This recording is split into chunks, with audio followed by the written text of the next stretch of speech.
Well, that's me. I'm Rodney, and this is my story. 10 years ago, I didn't have to worry about anything but me. I was working hard on my education, and at night, I was pursuing my dream of being a comedian by telling jokes in bars where you were paid in free beer, if you could catch it. Over time, I developed kind of a following, and her name was Trina. She got pregnant. Twice. Being married was the best thing that ever happened to me.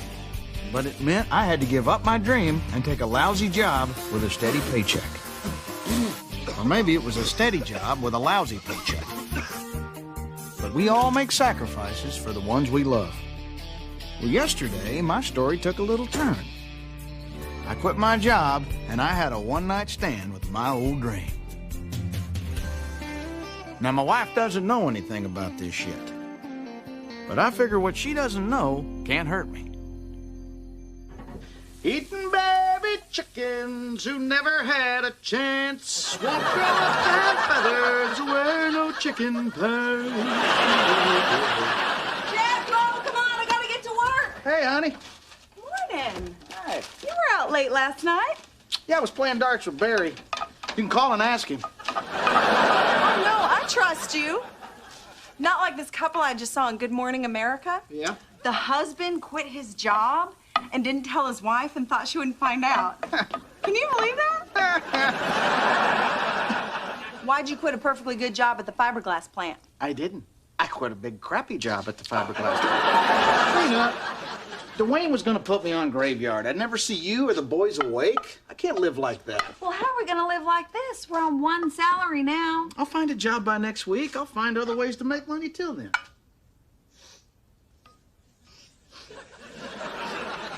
You did your act at the Goose last night, didn't you? Damn it, Trina, is there anything that you don't know? Yes, I don't know how we're gonna eat, I don't know how we're gonna pay rent, and I don't know when you're gonna see me naked again. Well, you know, I was kind of hoping this afternoon. I'm free. Rodney, don't get sucked back into that life, okay? Trina, what's wrong with being a comedian? That's what I was doing when we met. Peeing on a campfire is what you were doing when we met. Trina, that fire was out of hand and people's lives were in danger. Rodney, you didn't make any money. You told the same old jokes every night. It was just a big excuse to party. Well, I don't act like that anymore, Trina. We're married now. The party's over. Boys, knock off the fighting. Are you ready for your test today, Bo? Rodney, quiz Bo on his spelling. Oh, okay. Bo, let's see. It says here, spell each word and use it in a sentence. Spell ant. A-N-T. That's good. Now use it in a sentence. Mom told Aunt Charlie you got fired, now we're gonna starve. We're not gonna starve. We'll be fine. Fine and slender. What are those? Oh, I do not know. Let's see. I know it's not until Saturday, honey, but happy birthday, love me. Rodney, they are beautiful. I can't believe you actually remembered to send me birthday flowers. For once. I know I didn't send them. I've been with Trina for 10 years. I never can remember when her birthday is. I swear she changes it on me every year.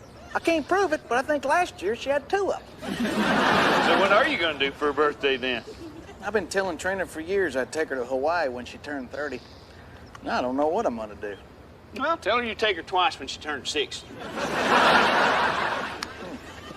You're up, Dad. Thanks, buddy. Well, now, Rodney, I bet you're going to miss that putt. No, Barry. I promised Trina I'd stop gambling in front of the boys. Well, I'll tell you what. I'll just put up everything I got in my wallet, and you can put up everything you got in your purse. Loser eats a pickled pig's foot. Where are you going to get one of those? Walmart. I love that place. That is a man's shopping center right there, by God. They got everything you need. They don't care how you look when you go in. I bet you could walk through that place butt naked, nobody say a word to you. Oh, no. No. You are nuts. Naked at Walmart. You in? Huh? Oh, hell yeah, man. You know that. I hate these naked bets.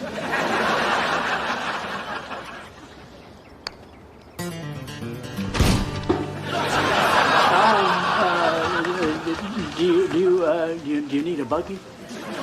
No, sir. I don't believe I do. Son, did you know you was naked? Yes, sir, I did. Well, okay then. You have a good one. Thanks. Kind of you to notice. Yeah. Ladies. Open the door! Open the door!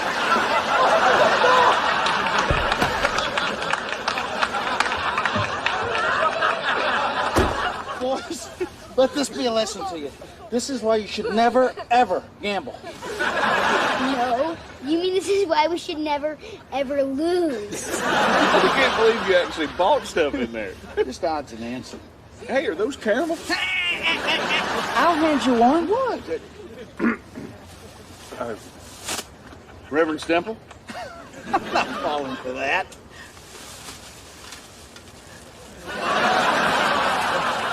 Reverend Stemple?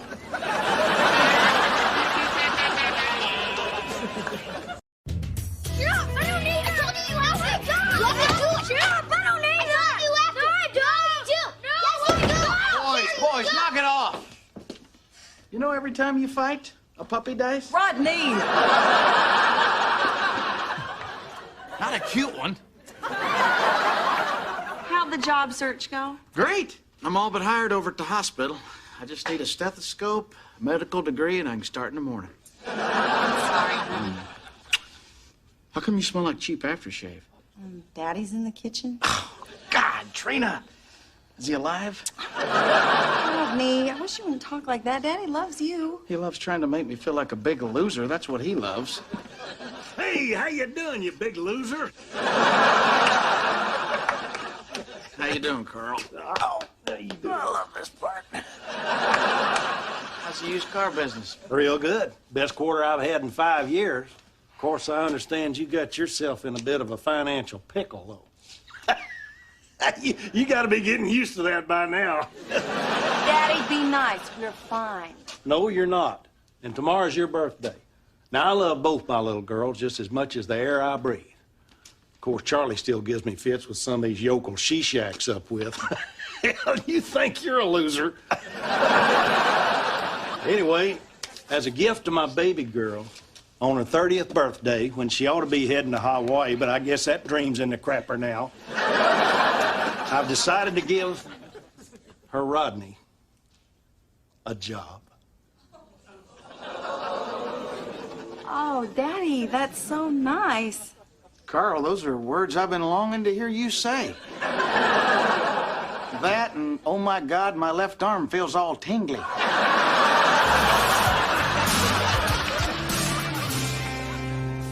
Job, Rodney. It pays money. A used car salesman, Trina? Are you crazy?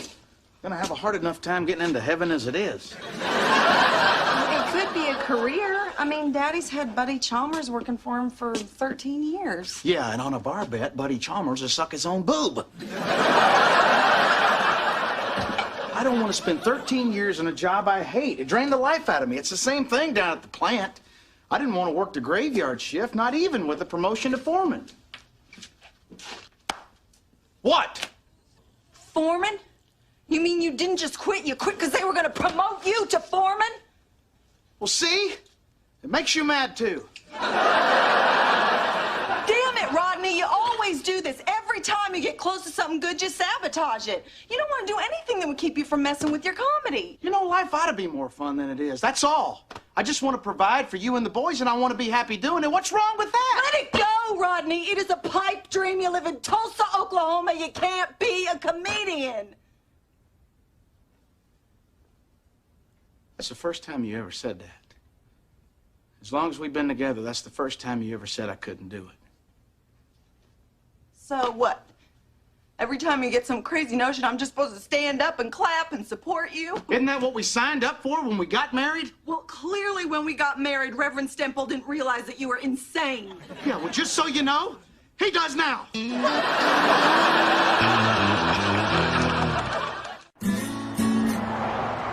telling you, when I'm in a strip club, I'm like a woman in a shoe store. I'm not leaving till I see every pair.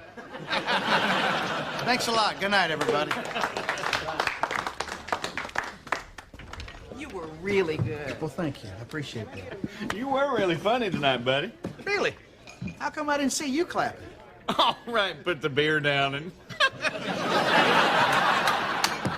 Hey, Bert, let me ask you something. Do you ever regret quitting the fiberglass plant and buying this place? Well, let me see.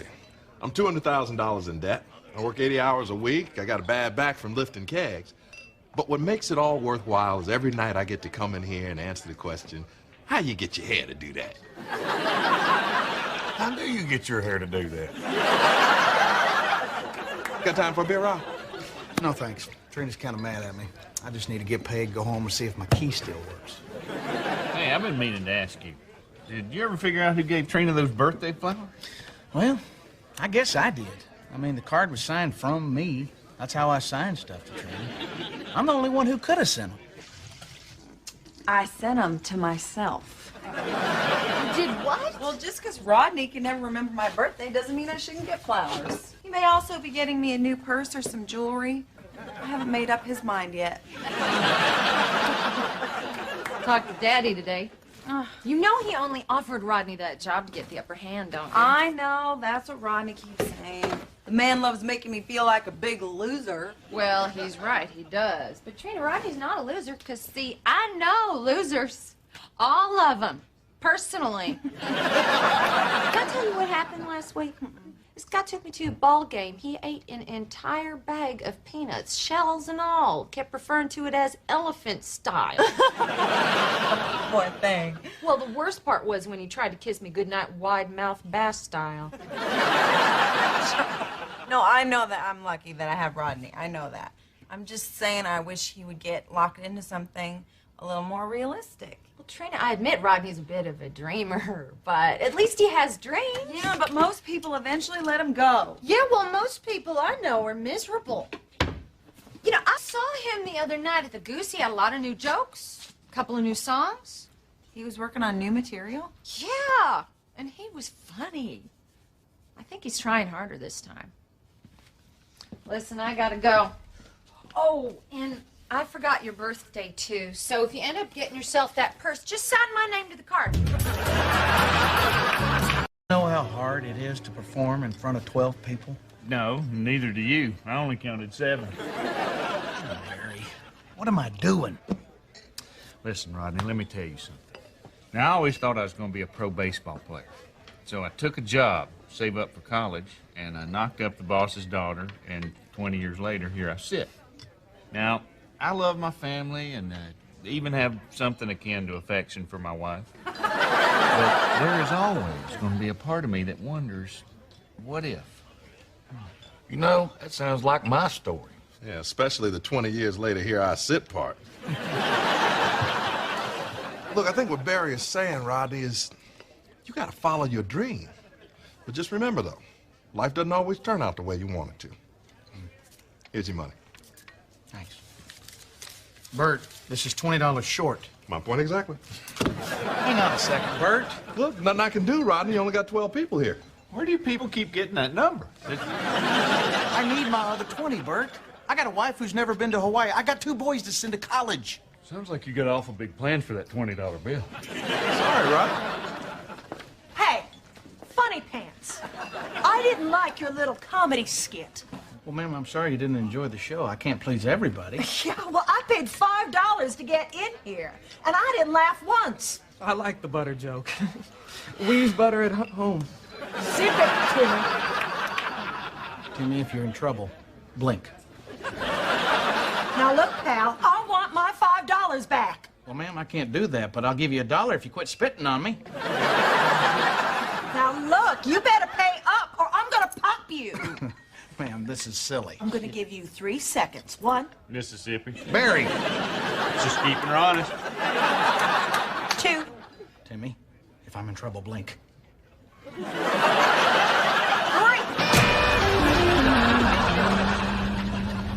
Lord, it's Rodney. I know we ain't talked in a while. Actually, I do all the talking. You never talk. Sorry, I don't mean to sound like your wife. Anyway, I got a question. Should I give up on this whole comedy thing? I just need some sort of a sign.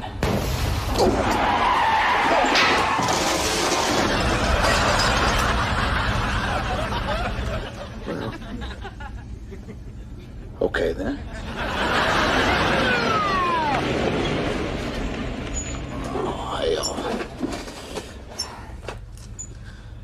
How you doing there, Gerald Bob? Think my wife's dating a woman. Pretty good other than that. Rodney, I need to see your license and registration. All right.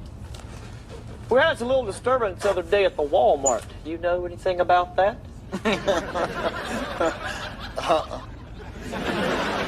You been drinking? No, sir. All right, Rodney. Step back to the patrol car. Let's see what you blow. Is this because of my driving, or are you just trying to get even with your wife? I'm talking about taking a breathalyzer, you sick SOB. Get your butt out of the truck.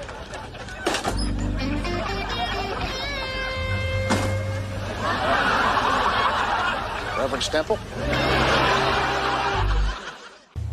Told you, did not, did you, did not, did you, That's it, I've had it with the fighting. Hold hands, look each other in the eyes. Come on. You guys are going to learn to love each other, so if you're going to fight, we're going to have a wedding. Dad, this is dumb. No, it's not. Do you, Robert Bo Hamilton, take Jack here to be your brother? Even when he sits on your chest and tries to spit in your mouth? Say I do. Do you, Jack, no middle name Hamilton? Take Bo here to be your brother, even though he pees in the bathtub while you're still in it? I guess so. By the power vested in me, I hereby pronounce you brothers. Give me a kiss. Come here, boy. Listen to me for a second. You boys are brothers. You're a team, just like your mom and me. Don't ever forget that. I love you boys. Now go put your church pants on, because we're going to take some wedding pictures in the backyard. Go on. You know, the older they get, the stranger that looks. Honey, listen. What I said last night. Hang on a second. I got something I need to say to you. I'm going to take that job at your daddy's car lot. What? Honey, you and the boys mean more to me than anything. Oh, honey, that is just... Damn it, Rodney. I can't let you do that. You can't sell used cars. Sure I can. I've already bought the ugly pants and the hair dye. Well, I can't let you. I love you, which is apparently my curse in life. And you're no good to me and the boys if you're miserable. What are you talking about? I'm saying that I want you to go chase your comedy thing. What? Are you serious? I'm not done yet. If we're gonna do this, you are gonna go after it this time. And I mean really go after it like the job that it is. No messing around and no partying. Okay, but if I take that job at your dad's, can I still mess around and party? You really want me to do this? I'm not gonna beg you. Get off it. I love you. I'll make this work, I promise. Okay. I got something I want to show you. Come here. Come on.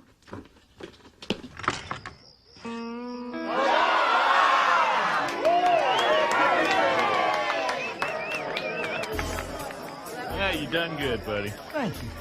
I gotta tell you something, Rodney. I was stationed at Pearl Harbor for 2 years, and I'll be damned if this looks anything at all like the Hawaii I remember. Yeah, well, Carl, I couldn't exactly recreate a whorehouse in my backyard. Happy birthday, sis. Oh, thank you. Is that your date? Yeah. Wow, he really does like to eat peanuts elephant style. You won't believe this, but that's not the same guy. You are so sweet. Thanks, honey. I know it's not Hawaii, but I tried. No, this is the best gift that you could have given me. You're welcome. And you know what else? You're welcome for them flowers, too. They're beautiful. I love you. I love you. You big liar. Think I'm dancing with a man. She's got calluses on her hand. She's got a voice like Johnny Cash. If she hadn't a mustache, I think I'm dancing with a man.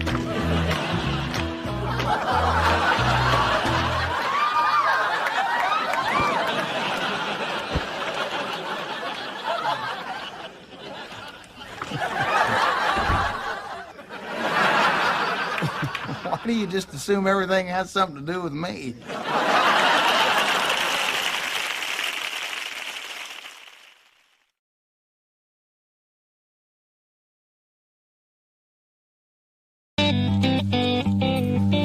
What you doing? Sorting through the bills, trying to figure out which ones we don't have to pay right away. Didn't we just not pay bills 2 weeks ago? Well, we didn't pay some of them, and now we gotta not pay the others. So how bad is it? I canceled the newspaper last week. We're floating 3 credit cards. They tried to disconnect our phone, but I managed to stall them. Have you been flirting with that phone company guy again? Yep, and if we don't pay him this month, I'm gonna have to meet him for coffee. Well, things are better than you think, because it turns out you are married to an up-and-coming stand-up comedian. And as of this afternoon, Big Daddy booked himself a 5-day-a-week gig down at a new club downtown. And does this Big Daddy mind paying our bills? Why didn't you tell me? I was going to surprise you. I was going to come home later tonight, scatter money all over the bed, and just have my way with you. That is so sweet. You haven't paid me for sex in years. So how much? It's like half the door, which based on the crowds I've seen down there could be $150, $175 a night. It's 5 nights a week, so it's 5, carry the 2. Wait. You know, it scares me to think they allow you to work as a bank teller. Well, however much it is, I'm so proud of you. Your career is finally taking off. I know. And to celebrate, I think we should pay all the bills. And this time, sign all the checks. I will. And I'm going to put real stamps on those envelopes, too, not just those Easter seal stickers. Can I have some water? Sure, honey. Dad, where are you going? I gotta go to work, buddy. But it's nighttime. I know, but that's when I do my job. What's your job? Well, Daddy's a comedian. See, I get on stage and I tell jokes and I make people laugh. Bo, I think you're old enough to know this. Your daddy's a superhero. Really? That's right, son. And that's why I go out at night. Do you know Spider-Man? I do. And between you and me, Spider-Man sucks his thumb? you didn't hear it from me. Rodney, I washed your cape. I didn't know he was still here. It's okay. He knows. Bo, if anybody finds out what your daddy does for a living, we will all be in danger. So whatever you do, don't tell anybody. I won't. We knew we could count on you, son. Good night. That was fun. I know. How do we entertain ourselves before we had kids? By making them.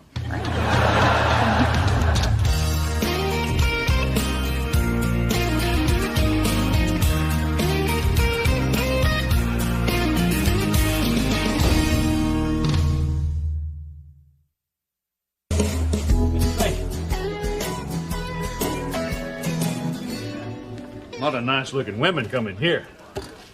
Yep, comedy groupies, most of them, Barry. Too bad for them, I'm married.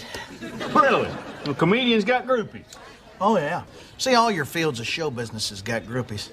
Of course, ours aren't as good as the rock band groupies, but they're definitely better than the ones that follow around the magicians. There's just something about a guy on stage with a microphone that just really hots them up. You know, more than your average worker bee. Is that a fact? Yeah. I'm not saying it's fair. I'm just saying it's better to be me. Oh, hello, ladies. I realize that you're out trolling for comedians this evening, but I just wanted to make sure that you knew that this handsome, funny guy right here is already spoken for. So you might need to set your sights on maybe a less attractive comedian, or maybe in some of your cases, a magician. Whew! That was a close one. You know, you just like embarrassing me, don't you? Well, I like it when other people embarrass you, too. Good set tonight, Rodney. Hey, thanks. I appreciate that. There you go. Hey, what's $60? The deal was I was supposed to get half the door. Well, it was, but I felt bad, so I kicked in a little extra. What is kicked in extra, Hank? This place is packed. Because it's ladies' night. Girls get in free. So Tuesday night's ladies' night? No, every night's ladies' night. I'm trying to bring in business. I'm also trying to find a lady. Oh, hell. What? I told Trina to pay a whole stack of bills before I left tonight. I'm going to be bouncing checks all over town. Well, she just wrote them out tonight. She can't have mailed them yet. That's right. Just get them before they go out. It's just going to break her heart. Honey, did you mail those bills yet? Dad, Jack doesn't believe that you're a superhero. Well, Jack, son, it's true. I'm a superhero. Yeah, well, if you're a superhero, what are your powers? I have X-ray vision, I can fly, and I have super speed. Excuse me 1 second. I just ran to your room, and you didn't make your bed. Ha! You idiot. If he has X-ray vision, he doesn't need to use his super speed to see my room. Just because you didn't inherit any of the superpowers and Bo did doesn't mean you can mouth off. I got superpowers? Yeah, well, they're still developing because you're young. But you know that thing you can do where you roll up your tongue? Oh, yeah, that's a big one. That's dumb. Only like half the people on the planet can do that. Yeah, but not everybody can spit fire out of the tongue tube. You're gonna have to be patient with your brother. It's normal for the mortal one to be bitter. Honey, did you mail those bills yet? Nope, they're on the desk. Hey, listen, honey. I gotta tell you something. I got some bad news. Your daddy's here. Hi, sweet Daddy. What's a toaster for? Toast, you big dummy. Want me to explain the coffee pot to you now? I was over here the other day, noticed your toaster was all shot, so I brought you a new one. Well, you didn't need to do that, Daddy. Well, I got 100 of them. We're doing a giveaway promotion over at the car lot. Get your car from Carl, you won't get burnt. I thought of that myself. Wow. Lousy cars and crappy slogans. You do it all, Carl.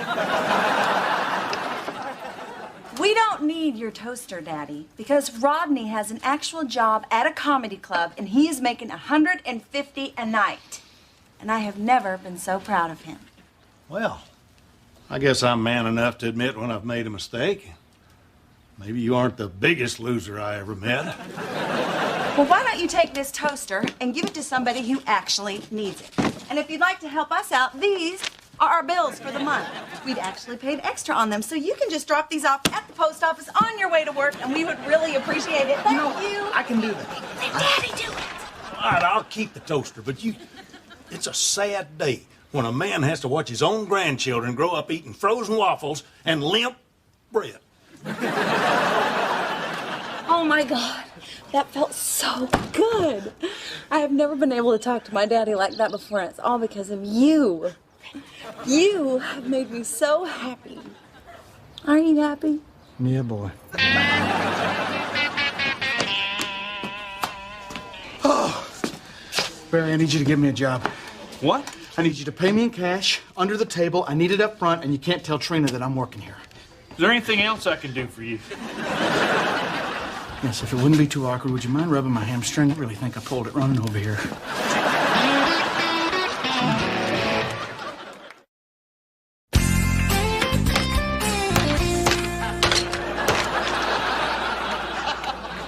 Well, I sure do appreciate you giving me the work, Barry.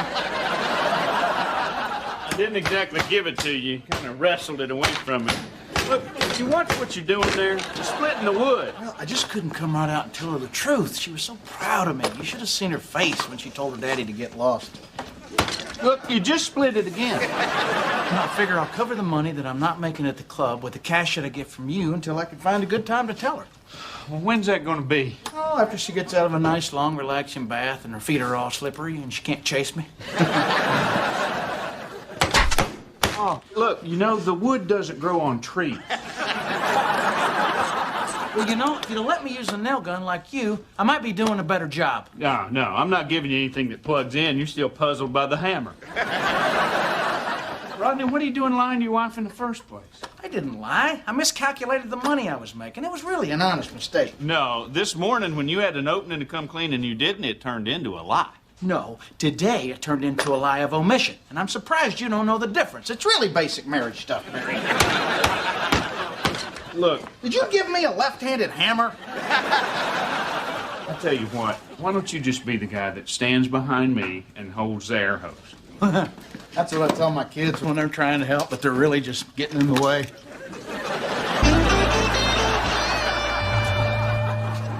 You're still paying me, right? Oh, and the best thing about Rodney's new comedy gig is that I think that Daddy actually might stop trying to set me up with other guys. That's great.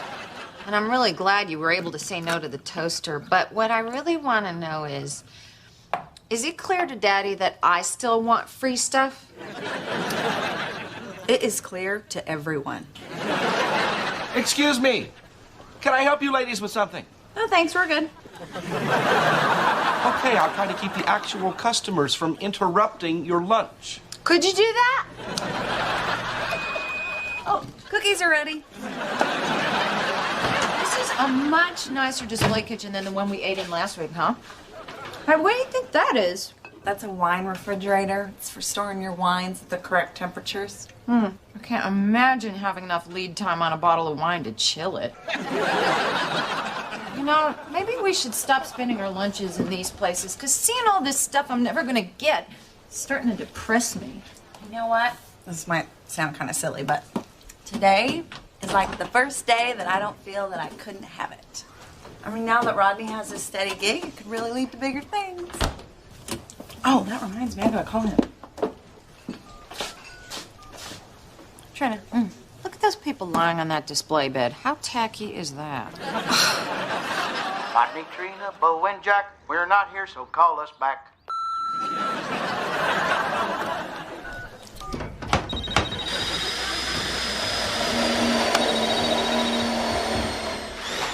Damn, it's Trina! Shut up!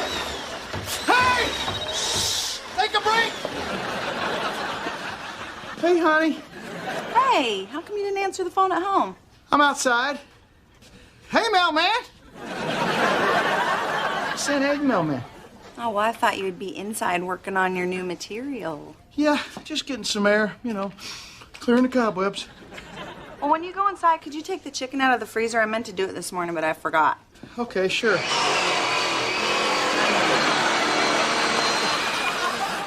Is that sawing? Yep, looks like they're taking down a tree at the Shefflins. Oh, no, not the big fir in the front yard. No, not the big fir in the front yard. Big fir in the front yard will still be there when you get home. Yeah, it's another tree. One you've never seen before. I love you. I'll talk to you later. I love you, too, and I am so proud of you. I know. Well, that was pathetic. You suppose I could go home early? I gotta defrost the chicken. No, sure. You're done with your break and you've got all your wood split. Well, you know that wouldn't have happened if you'd let me use a nail gun. Oh, this thing's heavy. Now put that down. What's the range on this? You think I could take down an elk? Now, Rodney, seriously, put it down. Tell you what, you be the hose boy. It's my turn to have a little fun. No, don't.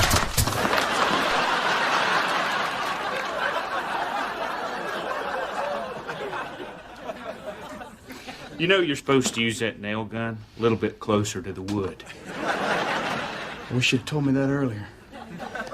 I think I just nailed my foot to the floor. Well, what prompted me to speak up just now is that you just nailed my foot to the floor, too. You'd think a thing like this would hurt more than it does, wouldn't you? Well, it usually doesn't start hurting until you see the blood. Why don't you just take a look? Hell no, you look. Last thing I want to see is... Damn, look! Is it bleeding? Oh, yeah. You feeling it? Yeah, boy! You think maybe it's time to come clean with Trina now? I might have to bring it up. It was really irresponsible of you to let me use this.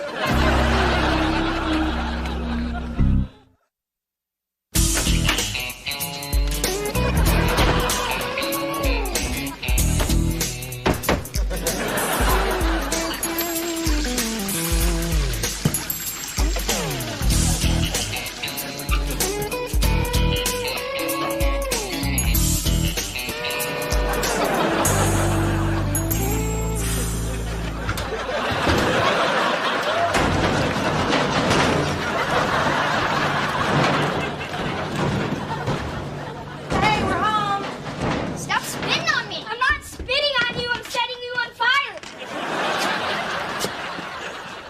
Hey, honey. Hey. Hi. Get over here and give me a kiss. I got you a present. This is to congratulate you on your new job. Honey, this job's not as big a deal as you think. Are you kidding? You are a professional working comedian now. You deserve better toast. That's real nice of you, but, You paid $80 for a toaster? I know it's extravagant, but it's supposed to be so we can remember the moment when your career started taking off. Give me this. This thing cannot get scratched, break, or make itself unreturnable in any way. Don't even look at it. What happened to your foot? Trina, listen. You know Hank down at the club? He misled me about the deal. It's not the money I thought it was. Well, what money is it? A little more than half of what that toaster costs. Rodney! You made me write out all those bad checks, and then you watched them as they marched right out the door. You lied to me. No, technically it was a lie of omission, and I'm surprised more people don't know the difference. Oh. I couldn't tell you the truth in front of your dad. But look, I'm making up the money by working for Barry, and that's where I shot the nail into my foot. Oh, my God. You shot a nail into your foot? Doesn't that hurt? Oh, hell yeah, it hurts. Good. Oh! Slow down, Trina. I'm in pain here. Rodney, if you hadn't shot yourself in the foot, how long would you have kept up this lie? Oh, God, not long. You should have seen that place. I was bound to hurt myself somehow. Why do I believe a word that you say? I was so stupid to buy into this whole thing. What whole thing? That you would be making this much money as a comedian. Wait a minute. You don't think it's possible that I could make a living as a comedian? Well, you're not. But I could be. But you're not. Let's forget about whether or not I'm successful right now. Which you're not. I know. We're talking about whether or not you think I could be, and it sounds like to me that you don't. Okay, fine, Rodney. I admit it. I have doubts. I would be crazy if I didn't have doubts. So now it comes out. Come on. Maybe it works for you to just pretend like you're successful and then lie to everybody about where the money's coming from, but that doesn't work for me, okay? And one of us has to live in the real world. Fine. Here I was thinking I could count on my wife for a little support, but hell no! She's too busy living in the real world. Just so you know, it's this kind of conversation that keeps me lying.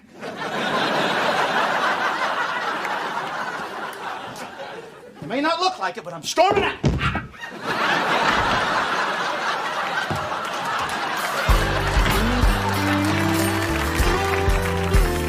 So you know how Trina's been saying she supports me changing careers? Uh-huh. She's been lying. She doesn't think I can make it doing comedy. Well, you're not making it. But I could be. But you're not. It's a hypothetical. Can't you people get in my boat and row for a minute? You know, what I'm trying to do here is a hard thing, and I need her to be there for me. Rodney, Trina's behind you. I'm not so sure. No, I mean, she's behind you. Hey, boys. Hey, darling. Well, I better go. Jeannie's waiting for me out in the truck, and I gotta go to the emergency room, check on my foot. You haven't had that thing looked at yet? No. I can't drink after they give me the medication. Night, Trina. Good night. My God, Barry got a nail into his foot, too? Yeah, same day. Freaky, huh? You know, while you were storming out. Didn't give me a chance to finish my thought. Trina, I was storming out for 15 minutes. How much time do you need? All right, look, I said some rotten things, okay? But I spent the whole day dreaming about a brand new kitchen and how much money we were gonna have, and then I just felt like the rug was pulled out from under me. You know what? One of these days, we're gonna have $80 to buy a toaster, and even then, we're not gonna. Listen, when I said I had doubts, I just doubted that you'd be making that much money so fast. I never doubted you. Well, that makes one of us. You have doubts? All the damn time. I wonder if people are gonna laugh. I wonder if people are gonna throw stuff. I wonder if the only thing that's funny is that I'm just some idiot who thinks he's funny. You know, but if I don't push all that stuff down, I'd never get up on stage. I gotta believe if I work hard at something, I'll succeed at it. I think that's why I love you. And why we're poor.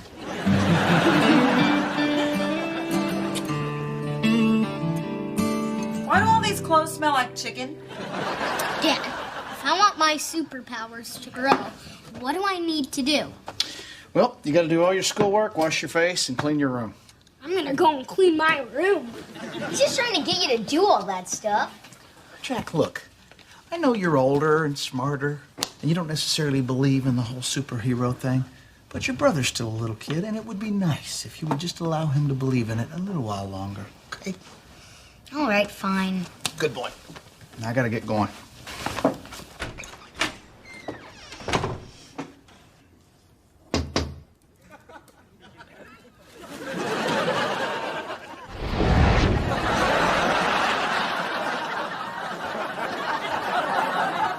This needs to stay in the family. We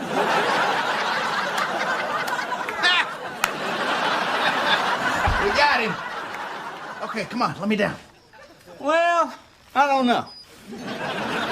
Barry. You know, you give a guy a job that he's not qualified for, he drives a nail through your foot. Seems to me you might need to suffer a little bit more. Barry, this thing is pinching off my lung. Now let me down. All right, I'll let you down. As soon as I run inside and get myself another beer. Barry? Barry! Barry, this ain't funny. You just hang out. I'll be right back. Barry!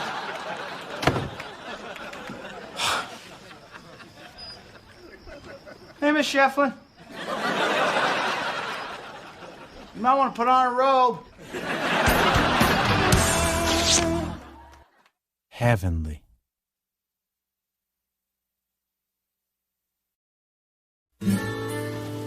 Yep, here it is.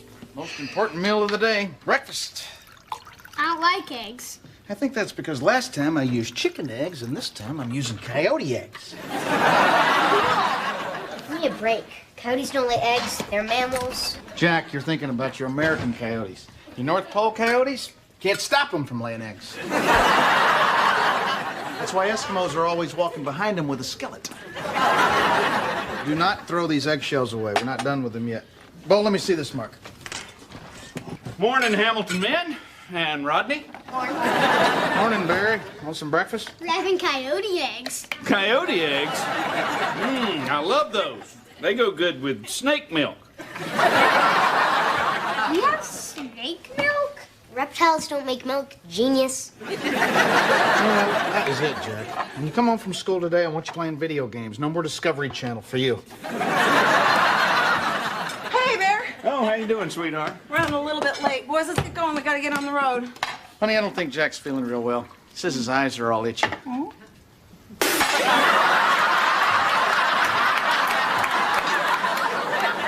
See, Jack, that there is a spit take. Hard to pull off, but once you find it, it's like finding the sweet spot on a baseball bat. Yeah, your daddy's got a sweet spot on his head. I think maybe I'll find it. It's right here. All right, well, you clean up the coffee. Let's go, boys. Let's get going. Come on, get the line out. Hey, Rodney. Yeah. I stopped by to ask you a favor. A favor? Barry, I already work for you so you can supplement my income.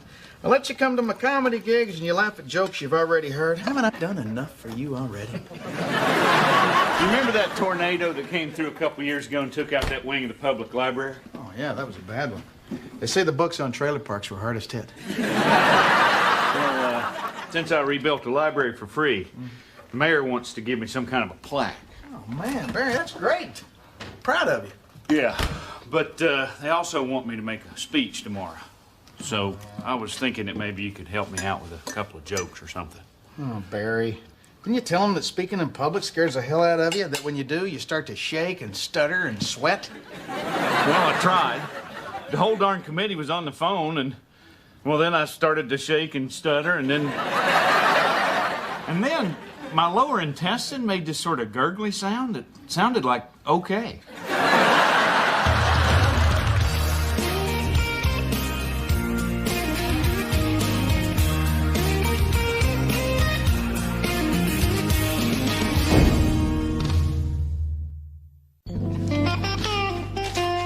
Okay, here, try this. This is funny. Mr. Mayor, members of the Tulsa Chamber of Commerce, thank you. I just want to say there's one big difference between me and a tornado. I'm not as much of a blowhard. What? It's a great icebreaker joke. I'm not sure that's any kind of a joke. Well, maybe if you did it right. Are you fluent in any other language other than dull? Hey! Oh, don't mind me. Just doing my laundry. Charlie, why can't you go to a laundromat? Because, Rodney, those are for poor people. And besides, I can't afford it. Listen, Barry is receiving a plaque from the mayor tomorrow. So if you don't mind, make yourself useful and listen to his speech. And don't be shy about laughing at this icebreaker joke. It's really pretty hilarious. All right, let her rip. Mr. Mayor, members of the Tulsa...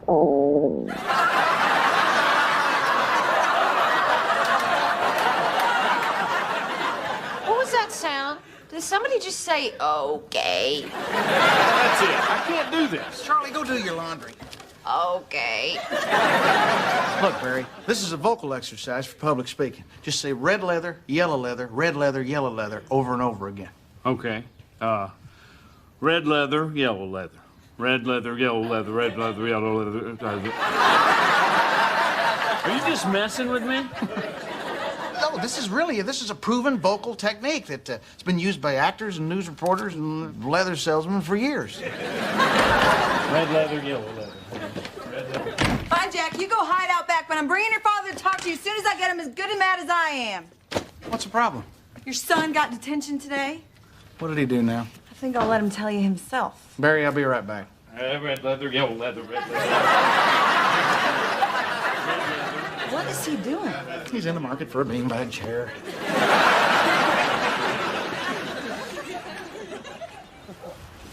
Jack, your mom tells me you had a little trouble at school today. I want you to know I'm disappointed in you. Me and your mom did not raise the kind of boys who get detention, and we're not going to tolerate that kind of behavior. Now, you want to tell me what happened? I stuck eggshells in my eyes and made my new teacher spit water.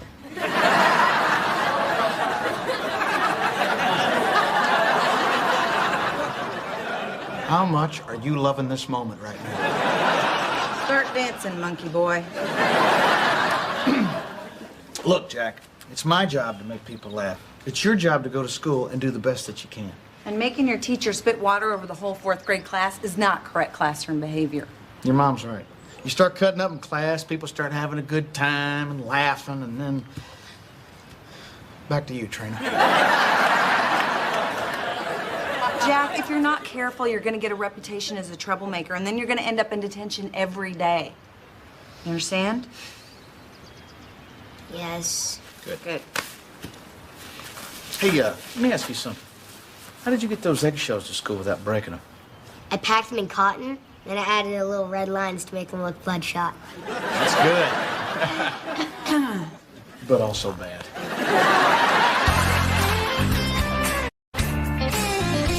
Oh, God. 3 hours till my speech. Where's a damn tornado when you need one? Barry, help me out. You know, when you lose a golf bet, you don't have a problem going to a wedding dressed like a bridesmaid. Excuse me. It was double or nothing. I was the bride. Exactly. So why are you so embarrassed to get up in front of people and make a speech? I'm fine embarrassing myself when I'm trying to. You know, Rodney, I'm going to tell you something I never told anybody. My greatest fear in life is embarrassing myself in public when I'm trying to be serious.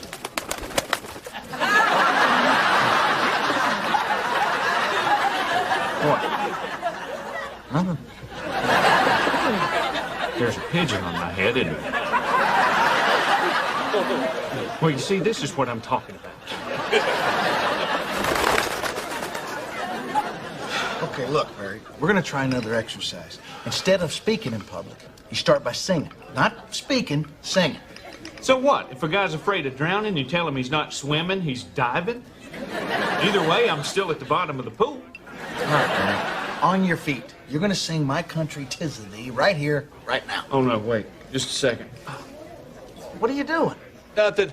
Just a little nosebleed. No big deal. It's just my body's way of dealing with stress by trying to kill itself. Oh, come on, Barry. You've been singing since elementary school. Just do it. Oh, God. All right.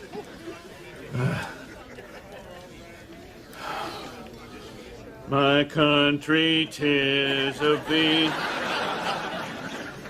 sweet land of liberty. Of thee I sing. Let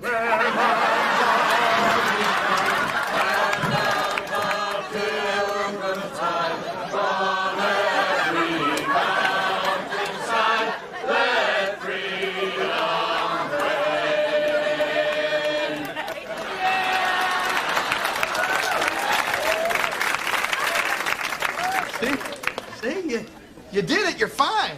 Well, wasn't as bad as I expected, but no, I still needed help, even though it was a song I knew. Barry, you're ready. You know the speech. You sang a song in public and survived, and we've been real careful not to put anything in your stomach. It's going to say something later you'll regret. Okay. Just remember. Okay. I'll be at that ceremony with you. I won't let you fail. I'm there for you, buddy. Okay. Hello? Hey, honey.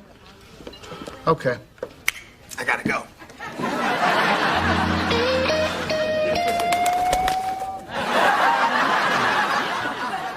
Would it kill somebody to close a window in this place? What's going on? Is Jack okay? Oh, yeah, he's fine. In fact, you'll enjoy this. Seems as though he took a ball of rubber cement, stuck it up his nose, and pulled it out like a giant booger. Ain't that a hoot? Damn. He's only 10 and he's doing jokes on a 7th grade level. Rodney, this is serious. Now he's got to stay every day after school this week. I mean, it's like he wants detention. A week of detention for a booger joke? That's a 2-day offense tops. Mr. and Mrs. Hamilton, hi. I'm Linda Preston. I'm Jack's teacher. Oh, hi. Nice to meet you. You're Miss Preston? Yes. Why? I just wasn't expecting someone as much as, you, are. Rodney, I'm sorry. Usually my husband's a little more articulate than that. You know, that's really interesting, because sometimes Jack has the same problem. I bet he does. What are you talking about? Miss Preston, you're not the same teacher Jack has detention with, are you? Well, yes, I am. Okay. I think I got it. Let's go, honey. Come on, it's obvious. Am I alone here? Anybody?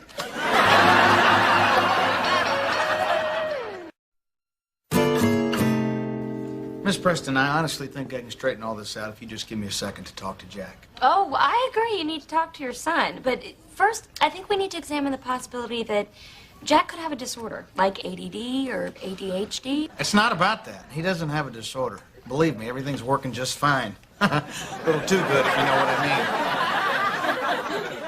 Which, obviously, you don't. Miss Preston, could you give us a minute, please? Oh, of course. I'll be outside. Great. Come on, Rodney. We both know what the problem is, and it is not a disorder. You're right. He doesn't have ADD. He's horny. What is wrong with you? Jack can't be having those feelings. He's only 10. Trina, it's the way boys are. When I was his age, I was all worked up over Pebbles Flintstone. The grown-up version, not the baby kind. Come on. I'm serious. Leggy, tiger dress, bone in her hair. I'm not real proud of it, but it worked for me. Rodney, you just don't want to admit the fact that he's been imitating you, and now he's becoming a troublemaker. He's becoming a troublemaker because Miss Preston supervises detention. If she coached basketball, he'd be the next Michael Jordan. If she taught music, he'd be the That's Mozart. And if she taught dentistry, I think 2 examples is enough. Hello? Red leather, yellow leather. What's wrong? Every news crew in town is here. I'm backing out. No, don't go anywhere. I'll be right there. Honey, I gotta go. You're just gonna leave in the middle of a crisis? We don't have a crisis. What we have is a son with a penis. And when I get home, I'll give them both a good talking to. So Jack's got a crush on his teacher? Oh, everybody's got someone but me. We're not talking about the cute kid kind of crush here. According to Rodney, Jack has sexual feelings for his teacher. And then she thinks it's ADD or...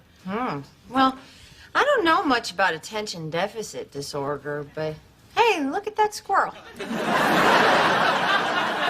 I just think that Rodney is putting his own gross man feelings on our little boy. I mean, Jack won't even make eye contact with the girl. Well, he'll get to her eyes eventually. Jack, what are you doing? He doesn't want to spend time in tension with Miss Preston, and I can prove it. Yum. Hey, sweetie, how'd you like to skip school tomorrow? We can go play mini golf, we can go to the movies, anything you want, and I'll write you a note. I can. I got school and stuff. Well, forget school. You can sit on the couch and watch TV like a zombie all day and eat any kind of junk food you want. I told you I can't. If you don't sit on that couch and watch TV like a zombie and eat junk food till you puke, you're in trouble. You can't make me. I have to go to detention. Oh, honey, are you okay? My baby's growing up. Man, why didn't I just charge the city for working on the library? I meant to send them a bill. It's all just a terrible accounting error. Boys, settle down. Hey, Bear. Congratulations on your award. Thank you. I can't remember your name. Mr. Martin, we're ready for you. Oh, God. Don't worry, buddy. I'll be on the front row.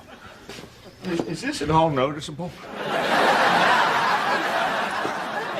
Moist is the new black. Hey,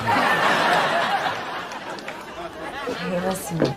I think that you might be right about Jack. Oh, honey, I know, but don't worry. He's not going to all grow up at once. There's still a lot of little boy left in that kid. Yeah.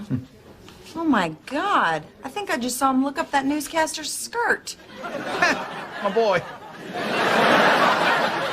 I'm going to go help Barry. Ladies and gentlemen, if you'll please take your seats. Sorry, sir. The front row is for the mayor's staff only. You need to sit in the back. No, I work for the mayor. I'm his chief of staff. That's the mayor's chief of staff. Could you keep it down? He doesn't know it yet.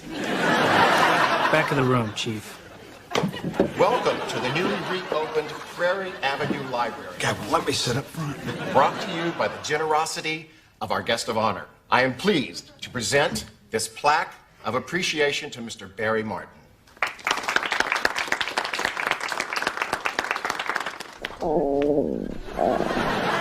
I'm sorry, did you just say okay?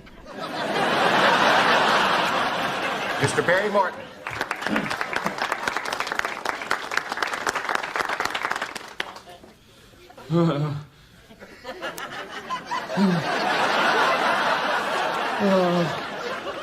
Mr. Mayor, red leather, yellow leather, red leather. The difference between you and a tornado. What? What are you doing? Cueing him. Pull hard. Oh, yeah. Mr. Mayor, you might say that the only difference between me and a tornado is that I'm not as much of a blowhard.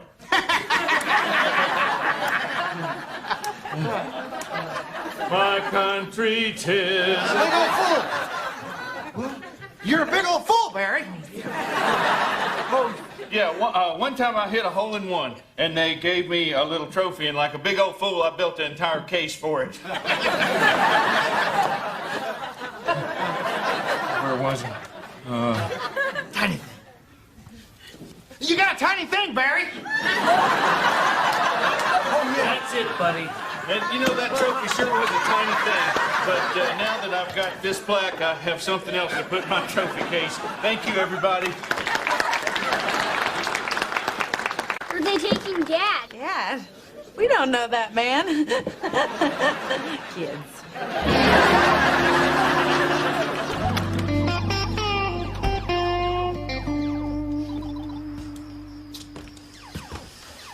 Jack. I need to talk to you. See this.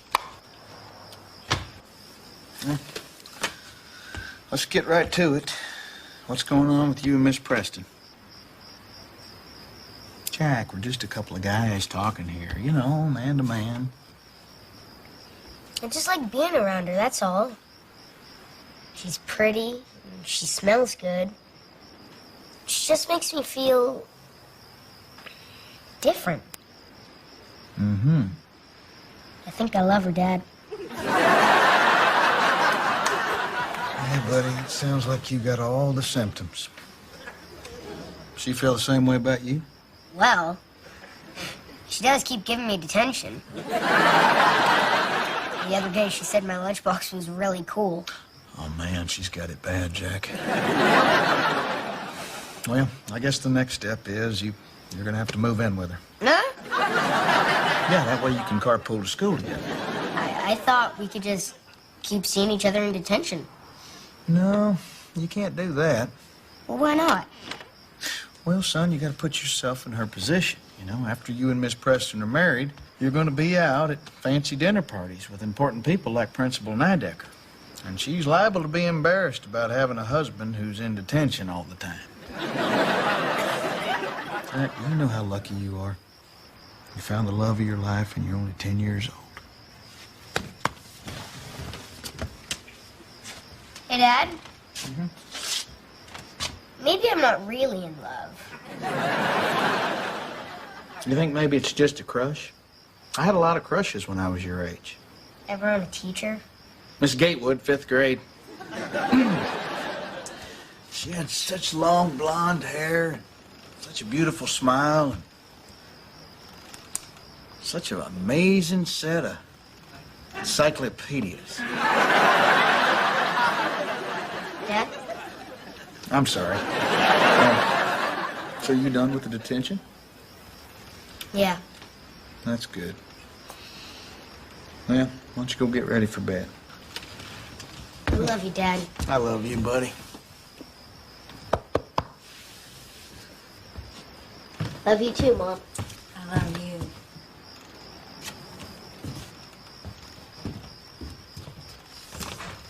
Wow, you're good. That's what I keep telling you. You know, when you have kids, they grow up so fast. Yeah. I wish I just had a pause button and I could keep them little forever. I wouldn't worry about that too much. The rate Jack's going, you're going to have grandbabies to play with in no time. Thank you very much. Oh, you know, if it makes you feel any better, I promise I'll never grow up. Oh, honey, I gave up on that years ago. Hey, Mom? Can I have a glass of water? Jack, it's a tiny house. You can get it yourself. It's okay, Jack. I'll get it. You go to bed, I'll bring it to you, and I'll tuck you in. Thanks, Mom.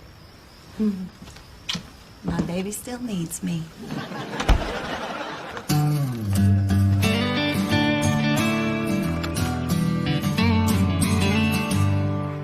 Well, thanks again for all your help, Rodney.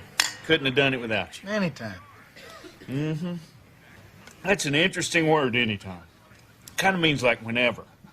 Like, you know, whenever somebody needs help. Good Lord, Barry, what you do now? Last month, I sponsored a Little League team, and now they want to make me the keynote speaker at their team banquet. You have got to stop doing nice things for people. Don't I know it?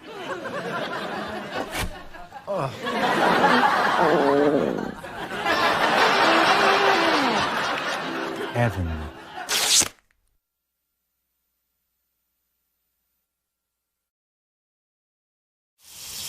I like working clean, others they prefer dirty. When I'm scrubbing my privates, makes me feel so pretty. Rena, you doing the laundry? The hot water's out, and the cold water. Oh, damn it! Why did I have to repeat? Oh, never mind.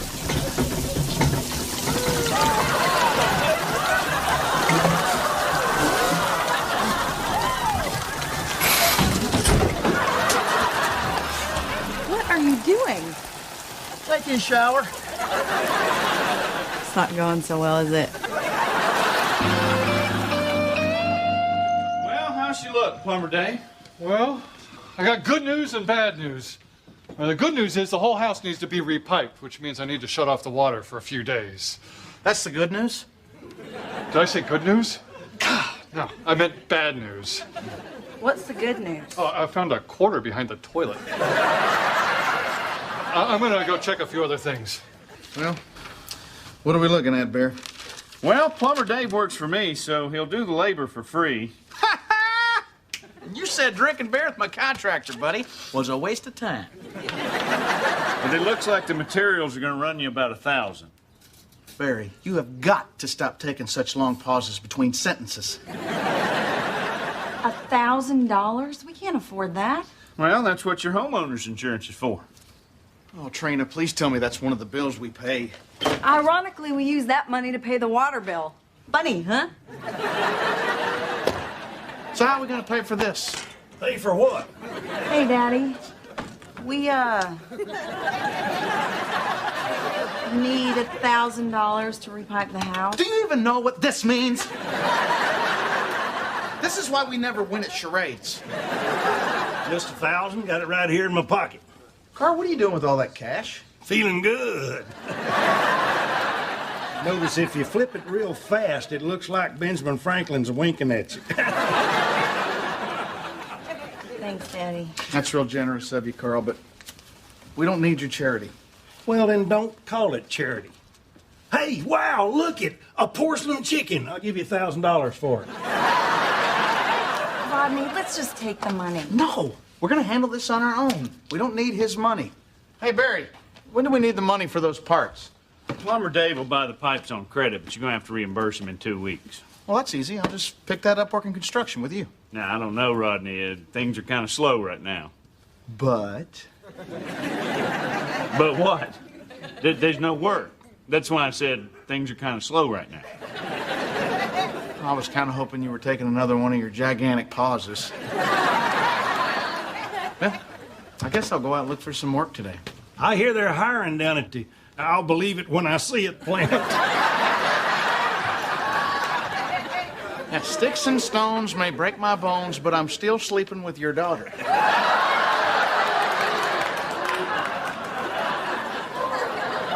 Well, I got good news and bad news. The good news is you need a new water heater. That's going to run about $400. The bad news is, damn it, I did it again. Well, just throw it on our bill. Well, unfortunately, this puts me over my credit limit. I'm going to need the money up front. The plumbing, the water heater. Rodney, nothing works in this house. Oh, wait, I do.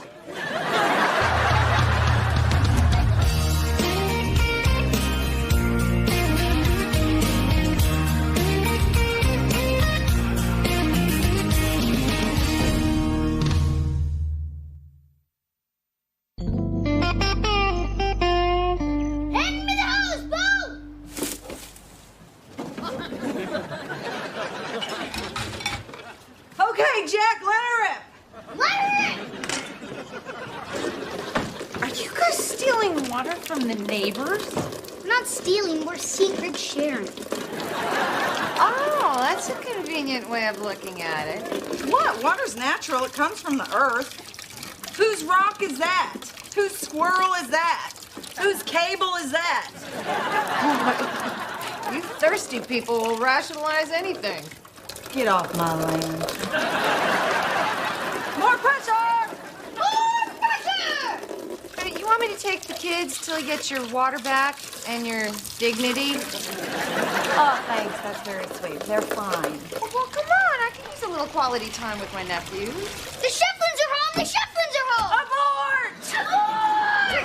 What's that? Turn off the hose and get over here! No. You help your brother. It's too late. He's a goner. Bo, where'd you get that Frisbee? I'm secret sharing it. You sure you don't want me to take the kids? Maybe that is a good idea. Boys, you're gonna spend a few days at your Aunt Charlie's. Oh, yes! Hey, boys! Hey! We're not even love you. I'm a hugger, too. Hey, Plumber Dave, let me ask you a question. How come you go by Plumber Dave? 'Cause I'm a plumber. I know that, but Barry, he's in construction. He just goes by Barry. 'Cause he's not a plumber. Well, that clouds things right up. Hey, listen, I'm still working on the money for the parts. I really appreciate your patience. What do you mean? You're all paid up. What? Dishes are soaking and the boys are going to Charlie's.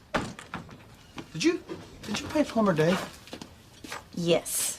With what? You didn't do some sort of plumbing indecent proposal thing, did you? No, I got the money from Daddy. Oh, Trina! I'd rather you slept with Plumber Dave. I'm only authorized to accept cash or checks.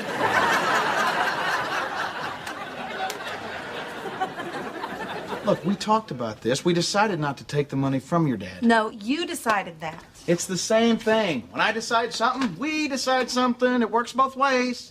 Exactly. And when the water heater broke, we decided to take the money. We'll pay him back when you get work. Trina, I don't have a comedy gig lined up for 2 weeks. There are no construction jobs. Nobody's hiring. I've been all over Tulsa today. Well, that's all the more reason to take the loan from Daddy. I don't want to owe the man anything. He just loves rubbing my face in it. Oh, come on. Trina, on the family tree, he lists me as debit. Well, I already took the money. What do you want me to do now? Nothing. I guess I'll just go talk to Carl and see if I can't work something out. Oh, and I almost forgot. If you need to use the bathroom, Mini Mart down the street.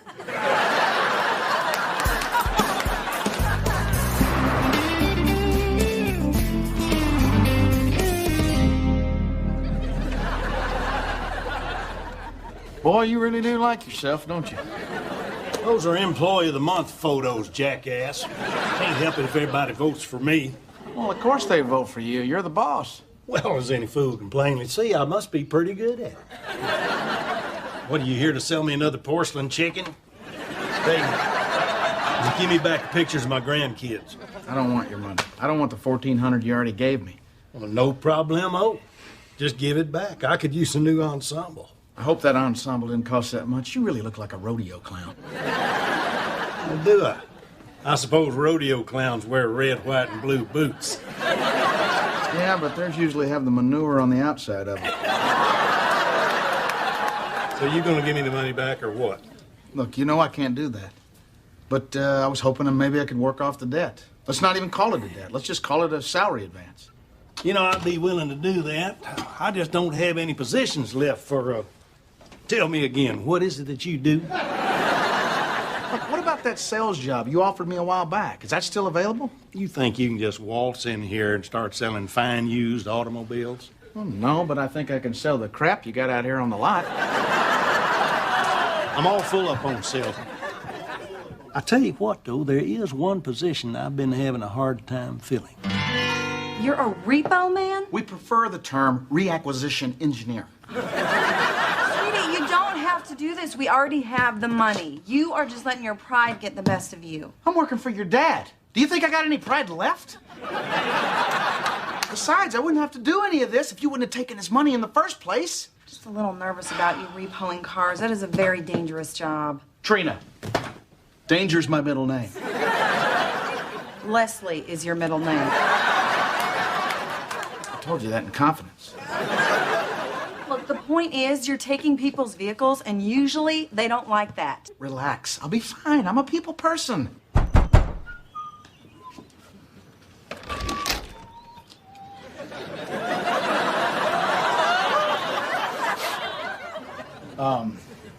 Howdy. Is your daddy home?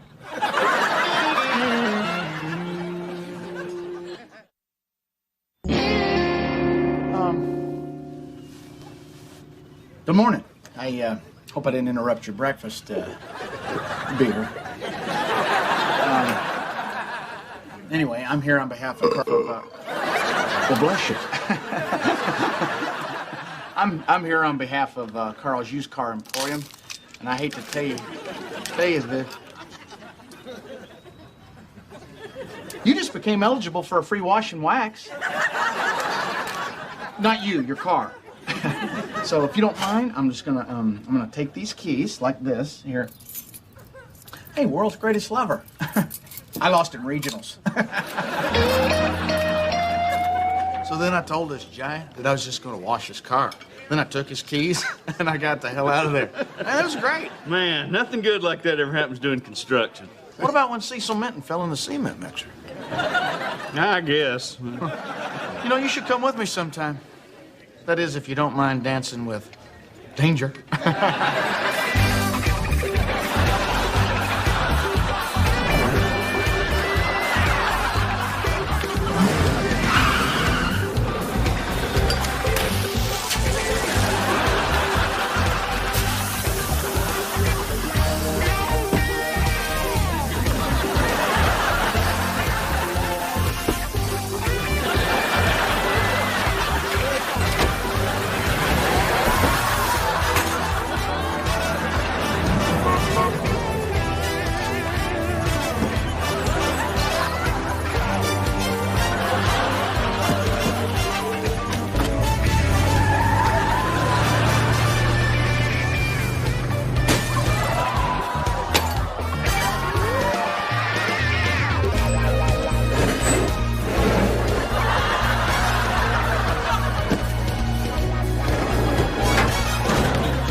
Now, explain to me again why I have to be wearing a hot dog suit. See, Barry, it's a diversion. See, we set up a hot dog stand on the side of the street. Guy pulls over, gets out for his free hot dog. I jump in, I'm out of there. I still don't get why I'm wearing a hot dog suit. That's just for my entertainment. Now, the plastic deer and the smoke bomb were our friends today. Why are we turning on them? Because a person holding a hot dog is not a person throwing a brick at my head. Well, there's just one small flaw in your plan. I ain't dressing up like a wiener. Excuse me? You got a brick thrown at your head? How'd you hear that? You insisted on the cheap single-pane windows? Look, I didn't mean actual brick. Throwing bricks like repo talk for good job, you know? I mean, it's kind of like, hey, honey, you really threw a brick with that meatloaf last night.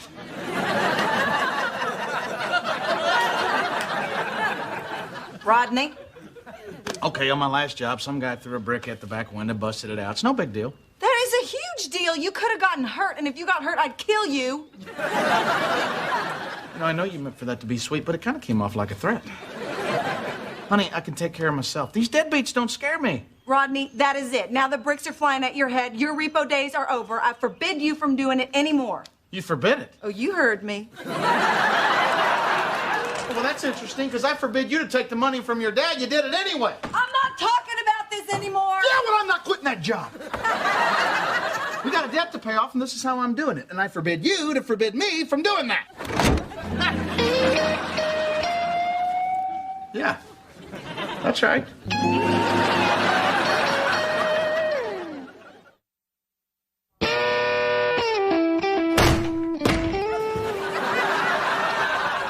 Two-tone silver sedan, red interior. Chalk it up, big boy. Looks like your unholy reign as employee of the month is over. Give me another assignment. Make it a hard one this time. I'm getting bored. There's the address. You know, if you told jokes half as good as you repo cars, you'd be a millionaire. Yeah, and if I was a millionaire, I'd buy you a toupee made out of something that never had a saddle on it.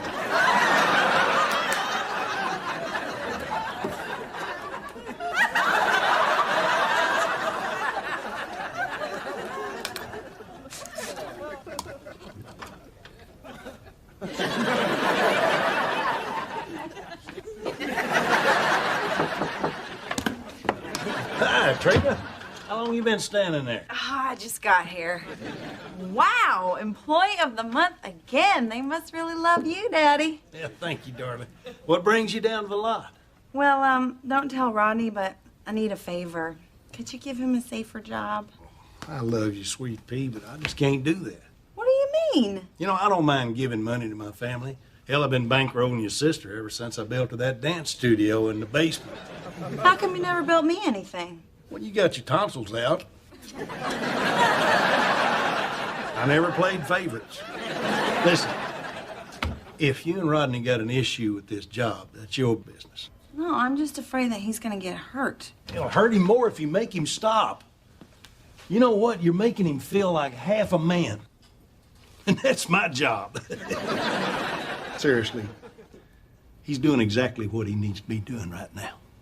I don't understand that. Oh, honey, it's a man thing. He's supporting his family.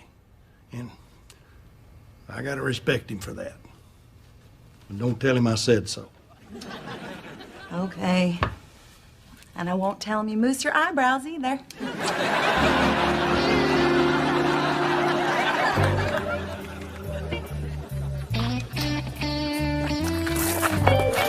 Oh! Dang! There goes another pair of sunglasses. What you doing over there? I'm repoing your car. You're 6 months past due. I was gonna pay that note. I just hit a bit of a rough patch finding work. I'm sorry, sir, but the law is the law. Dad, what's going on? He's taking the car. Get your toys out of the back seat.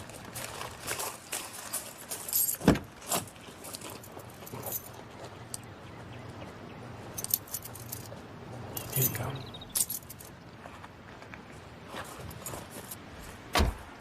You know, I can't do this. I can't take your car.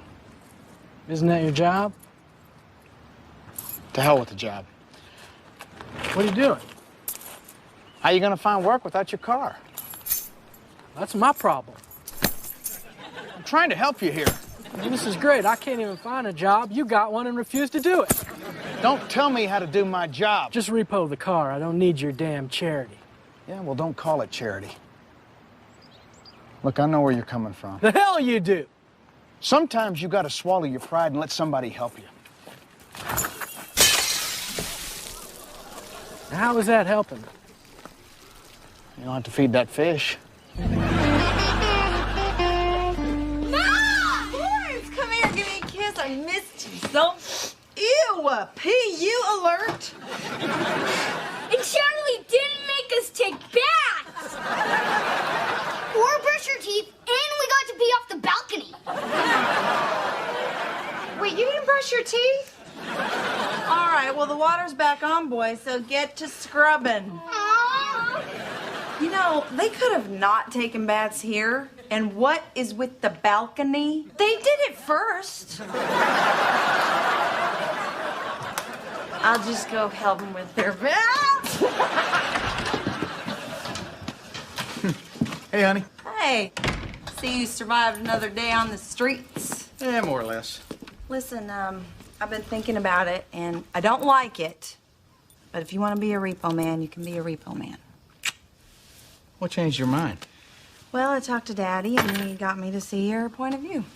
Do you have another daddy I don't know about? And now I know how important this job is for you, so you keep doing it. No. I'm done. I don't want to be a repo man anymore. Why? Honey, there are people like us out there. We're only one missed bill away from having our stuff repossessed ourselves. Oh, sweetie, don't worry about that. Our stuff's not nice enough to be repossessed. I just wish we didn't have to struggle all the time, you know? Yep. I promise you it's not always going to be like this. But until then, I guess we're lucky to have a guy like Carl to help us out. It's just too bad that our guy like Carl is actually Carl. I love you. And I think Daddy's sweet on you, too. I don't know about that. When I called him to quit today, he goes, "Woo! Welcome back, you big loser!"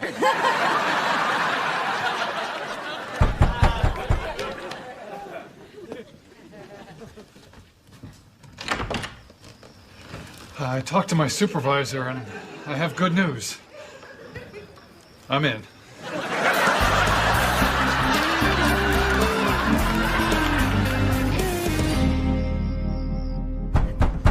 Who is it? Repo man! I'm sorry, ma'am. You're late on your payments again. Oh, Repo man. Well, there is one thing. Okay, I'm sorry. What? This repo thing is not working for me. Okay, how about quarterback cheerleader? Astronaut naughty Martian? Construction worker sexy architect? What's that? Hard hat, toe belt, no pants. I'll start making up the plans. Heavenly.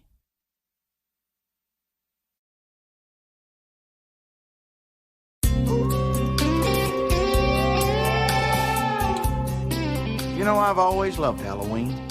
For some reason, though, when it comes to trick-or-treating, most folks only focus on the treat. But even as a youngster, I preferred to focus my efforts on the tricking. Now, my earliest work was fairly basic.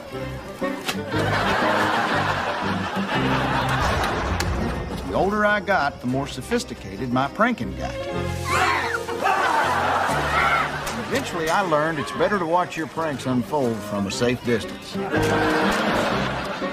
But last year, I officially became a master prankster. Self-titled, of course, since there's no official governing body. I am so good at this. Anyway, Halloween is definitely my favorite holiday. And I'm pretty sure it's Trina's least favorite holiday.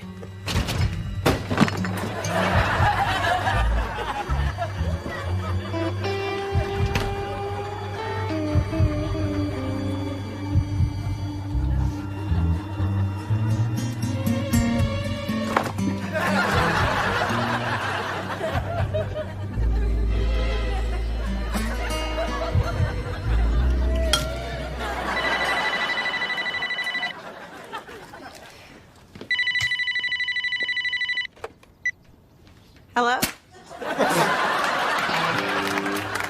Happy Halloween!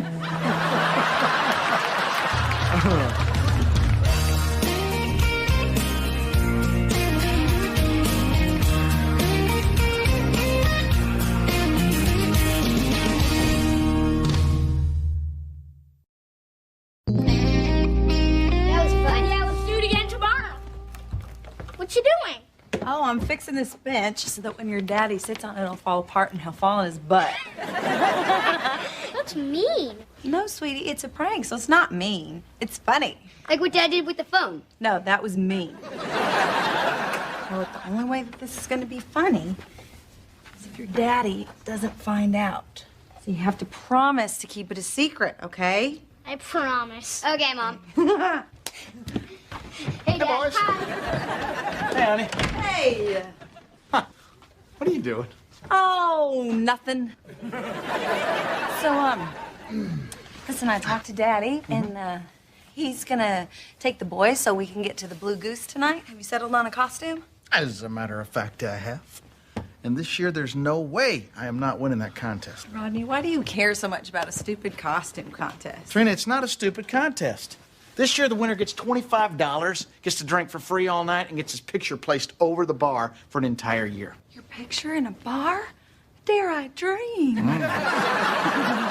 Plus, Barry won last year, and he's never let me forget it. Of course, everybody voted for him because he won us a bag of pork rinds, and who doesn't love pork rinds? Hey! Okay. What do you guys think of this costume? All right. What the hell are you? I'm Envy, get it? It's conceptual. Charlie, it's the Blue Goose. Last year's winner was deep-fried chunks of pig skin. Clever and delicious. Gotta hand it to Bear. So listen, you're still coming over tonight to help me take the kids trick-or-treating, right? I guess so, but now I gotta find another costume. Perhaps something in the white trash snack food area.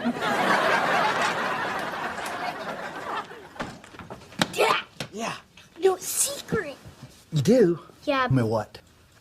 That when you sit on the piano bench, it's gonna fall down, but it's not mean, it's funny. So your mom's trying to prank me, huh? Well, ain't that cute? Bo, nobody likes a tattletale. Here's $1.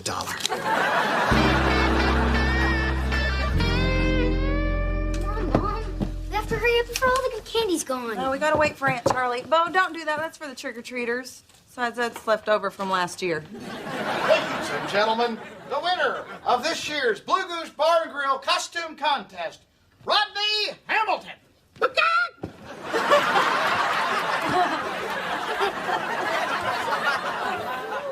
Man, is it good to be out of that egg.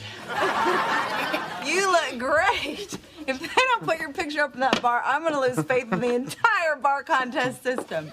Dad, you went trick-or-treating with us? I wish I could, but it's your mom's turn this year. Good, because only dorks wear tights.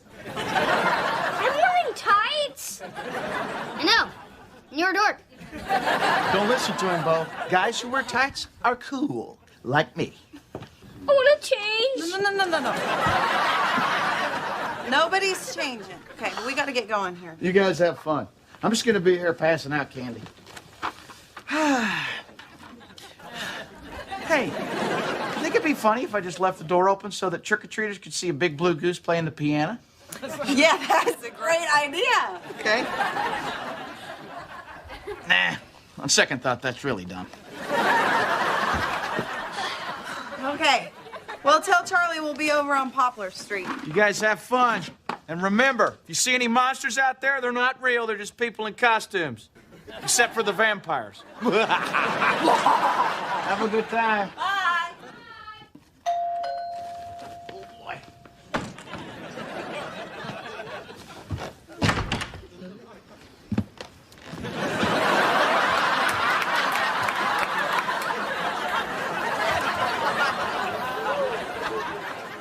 You big blue bitch. You stole my idea. No, I didn't. You think the mine that brought you pork rinds would have to steal from you? I'm still gonna win. And for your information, you got the girl costume. Well, boy costume was pinching my giblets.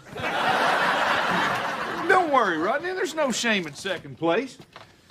But now there is shame in not having a beer for your friend. You sure I'm out? Thought there was some in there. What, are you questioning my ability to spot beer? I guess I'll have to go for a run. You're gonna look kind of funny buying beer in a goose costume. Well, the only thing funnier would be two geese buying beer. To the Goose-mobile! Man, did you see all that vodka the Pope was buying? No, I was too weirded out by that giant baby buying nudie magazines. Hey, Roger, pull over. Pull over, right there. Pull over. Hey, that's Gerald Bob's cruiser. I just saw him going to that porta potty. You want to mess with him a little bit? I don't know, Bear. A good prank takes preparation and planning. You go pranking willy-nilly and you're just begging for trouble. Rodney, an opportunity like this doesn't come around every day. Now, if we saw a situation like this and we did nothing, we wouldn't be the men that I know us to be. Well, when you put it like that, it almost sounds unpatriotic not to do something.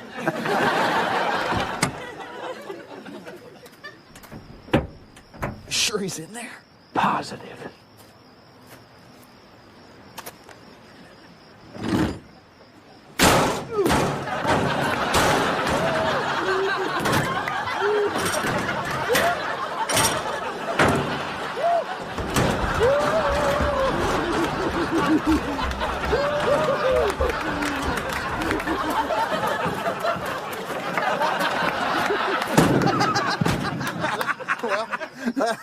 That was childish and immature. I know. I enjoyed it too.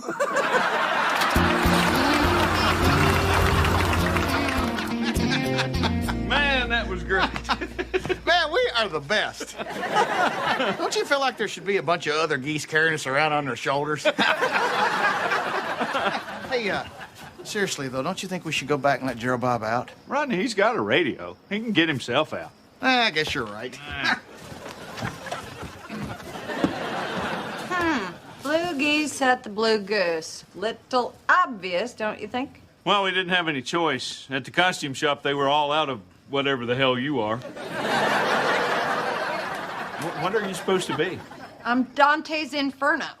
Oh, yeah, I got that once drinking the water in Mexico. Where's Trina? She's over on Poplar Street. You're actually supposed to catch up. Oh, you know, I would have been here sooner, but there was this stupid police barricade at this construction site. Construction site? What was happening at the construction site? Well, Darren Bundy was flagging traffic, and he told me that there was this idiot who got himself stuck in a porta potty, and when the guy tried to crawl out of the air vent, whole deal tipped over, rolled down a big hill. Was anybody hurt?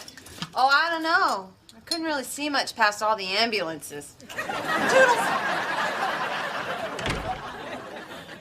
See, Mary? This is why I plan. This is why I carefully diagram things out on cocktail napkins. Now look, just relax. There's no reason to panic. How do you know? What if they connect us to the construction site? Where's your beak? Well, it's not a beak, it's a bill, and I can't say exactly where it's at. You lost your beak? It's a bill. I don't care. Where is it, Barry? I don't know. It must have fallen off somewhere. Like where? Possibly the scene of the crime, Barry? Possibly.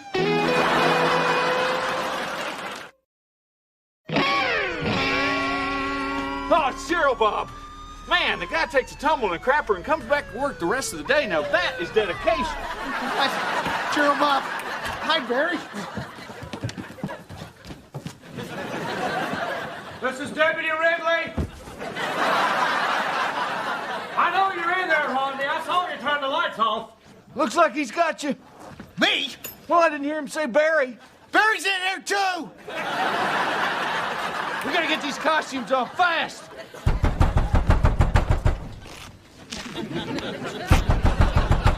Oh, no, I ain't got all night.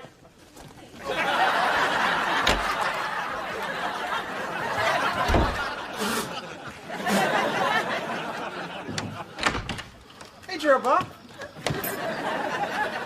What are you boys up to? Pillow fighting. We're just pillow fighting. We had us a little incident tonight at a portable construction site latrine. You know anything about that? No, sir. No, sir. Well, it seems that a stranger or strangers locked our esteemed chief of police in a movable lavatory, which then tumbled over down an incline. Sound familiar now? I can't say it does. Doesn't ring a bell. Is the chief okay? No. No, he's not okay. He got his foot caught in an air vent, and they're saying he might lose a toe. I just pray to God it's not one of the important ones. Have you got any leads? Maybe I do. Maybe I don't. Well, Gerald Bob, I'd love to help you, but, we've been here for hours. Just the two of you. And you've been pillow fighting in your underpants the whole time.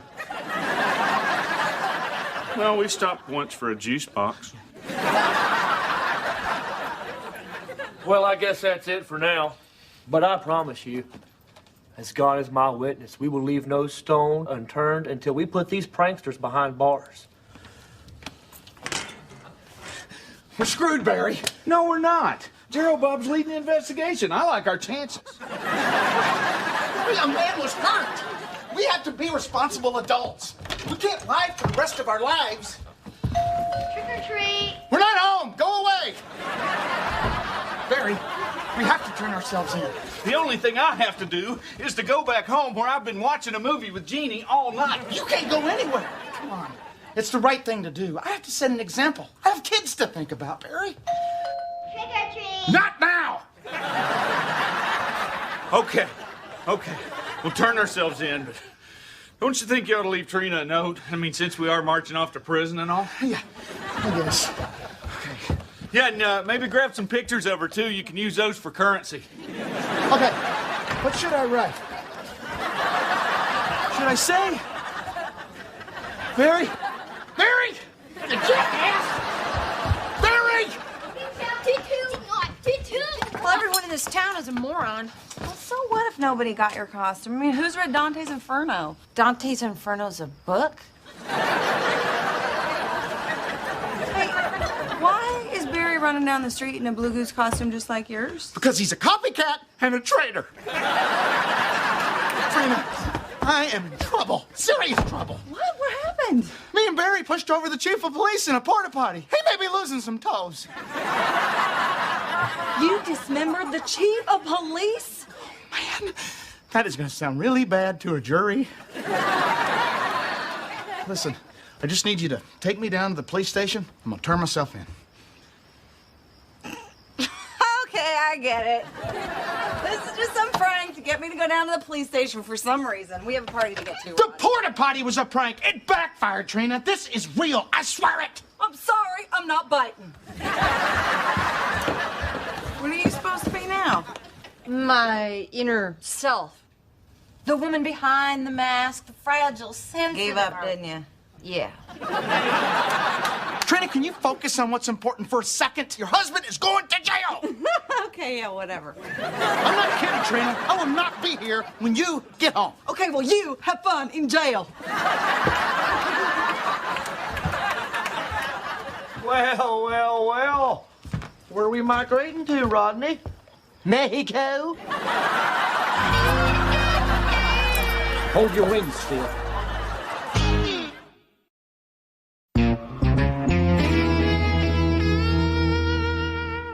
Rodney, I don't believe you understand the gravity of the situation. We have evidence that you were at the crime scene. We have fingerprints, tire tracks, and some very large webbed feet prints. You're not going to talk your way out of this one. Gerald Bob, I've already confessed. Well, you're not going to confess your way out of this either. This is ridiculous. I'd watch my tone if I were you, Rodney. Unless you want me to take this to the next level. Is there anyone on the next level who understands the word confess? You know, if you don't like being interrogated, I suggest you stay on the sunny side of the law from now on. The chief just lost a toe. What?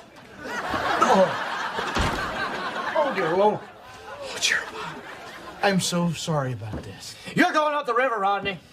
We caught your partner, and he's been singing like a canary. There he is. That's the one. What? Barry! I had nothing to do with it. Barry, you son of a... Hey! You keep it clean. You'll have plenty of time for that smut talk in prison. Chief just lost another toe. Oh, my Lord. That man is like a father to me. Gerald Bob, he is your father. Well, that's his part. Now it is personal. It's not personal. I didn't know it was the chief. I thought it was you. You keep smoking and joking, little man. You know, if you'd have been a little nicer to me all these years, I might have pulled some strings for you. I can be nice. You want to come to my house for Thanksgiving? Too late.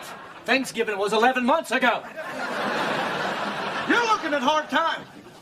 You get one call, use it. Can't believe this.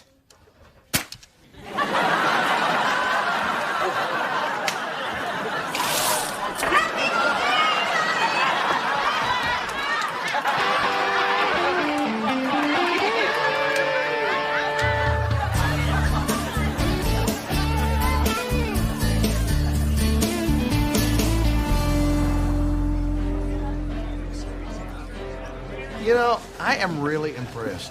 It is great to know that after 10 years of marriage, you can still surprise me. Oh, were you scared? Yeah, but after the first 5 years, I started to relax.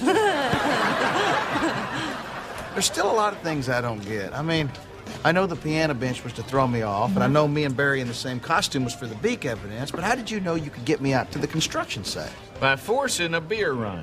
So you hid my beer? No, I was planning on hiding it, but then Barry here insisted on maintaining a level of reality. Well, I knew if we hid it, you'd just find it, so I had to take one for the team. Yeah, but I know there was someone in that porta-john because I could hear him rustling around in there.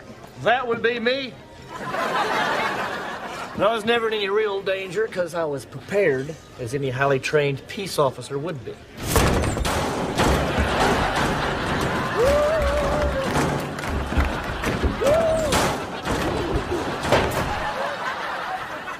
Why would you even need to be in there at all? Well, Barry figured I should be in there in case you decided to take a look. Why would I look? I was pulling a prank. If I looked, you'd know it was me rocking the john. Well, that might be true, but Barry said that, well, he just figured that Damn it, Barry Martin. Why not have to be in there? Well, technically you didn't, but you can see how the whole idea just tickled me.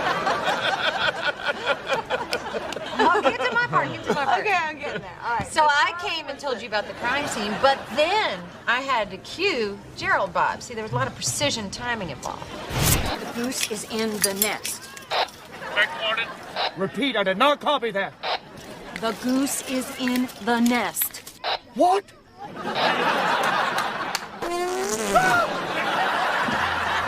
You're up, Sherlock. Don't tell anybody I was scared. You weren't supposed to tell anybody. Well, I gotta hand it to you. Y'all got me. Happy Halloween. Happy Halloween. Okay, everybody, it's time to announce the winner of this year's costume contest. And the winner is... Sexy Ponytail Girl, Charlie Woodward.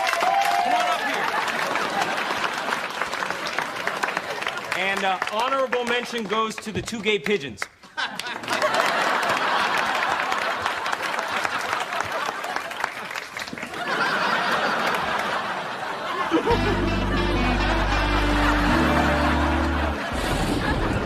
We have evidence that you were at the crime scene. We have fingerprints, tire tracks. We have evidence that you were at the crime scene. We've got fingerprints, tire tracks. Jerry Falwell, that's what it is. We got fingerprints. Tire tracks. And some very large webbed feet prints. You're not going to talk your way out of this one.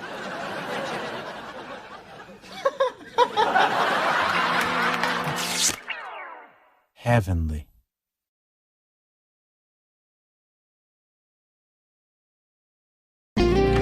Rodney, we're home. You guys come in here. I got something I want to show you.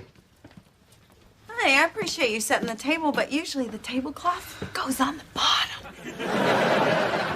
What's under there? Boys, as you grow older, you're going to find that you have special childhood memories that stand out from all the rest.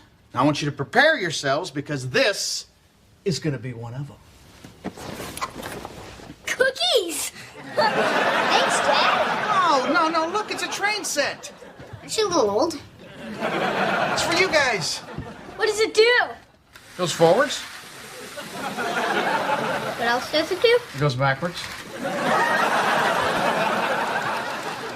Jason Fox has this video game where you blow up a German train in World War II. I guess they didn't have that at the toys your grandpa played with or us. Okay. So nothing blows up. But look, it comes with a village. Can we blow up the village? No, nothing blows up. It goes round and round. Now sit down, don't touch nothing, and let's have some fun. Huh? It looks styrofoam. Cool. So, guess who called today? Nick Nolte? No, for the 100th time, Nick Nolte did not call. Your mom called. Are you sure? They have the same voice. All right, I'm gonna say this real fast so it doesn't hurt so bad. Your mom's coming tomorrow to stay with us for a few days. Trina, that was not fast enough. I can't deal with her right now. I got this whole train fiasco, and we're out of cereal. Rodney, I know that she's a handful, but she's fun, and the kids love her. Trina, I love her too, but she's a terrible influence on the boys. She smokes too much, she drinks too much, she's been married so many times. When I see her, I don't know whether to hug her or throw rice at her. It hasn't been that many times. Patsy Eleanor Hamilton Bishop Joplin. Bishop, no relation. Ramirez Wheeler. Let me just try. All right, I'll try. But I can only take so much of her, and then you're going to have to take over. And my cue when I've had enough will be, "Hi, Mom, how you doing?" Rodney, she's gotten a lot better. 6 years with Lonnie Wheeler has settled her down some. I love that guy. If it wasn't for him, I don't know how I'd get through her visits. And when he gets here, I'm taking him out for a beer in Canada. Rodney. You're right. Mexico's closer.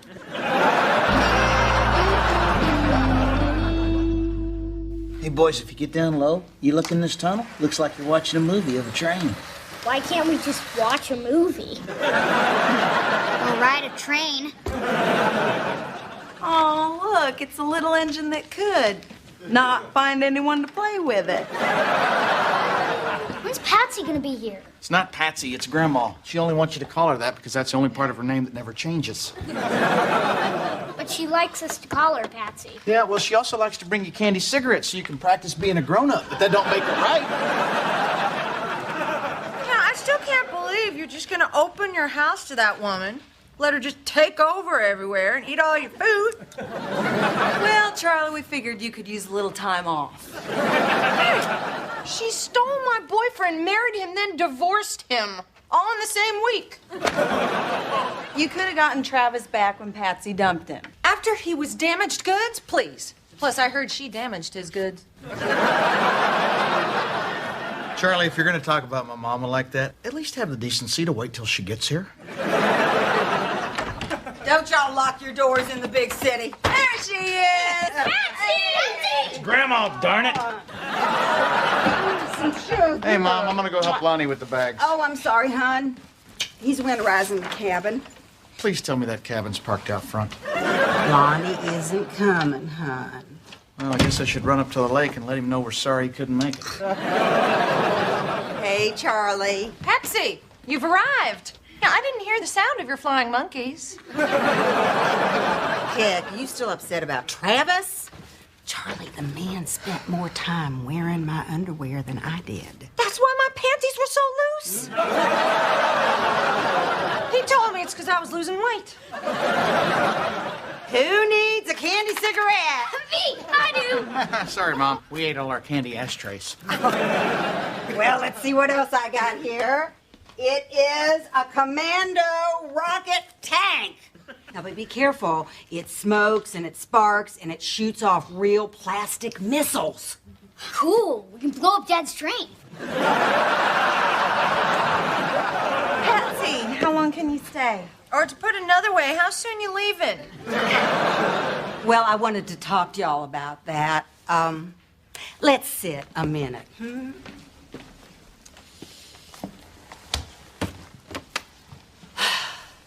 I didn't tell y'all everything on the phone. I'm here for a specific reason. I have to see a doctor. Well, a specialist, actually. A specialist for what? I'm gonna have a surgery. Oh, my God. Boys, why don't you go play in the backyard? No. They're big enough to hear this. I'm getting a boob job.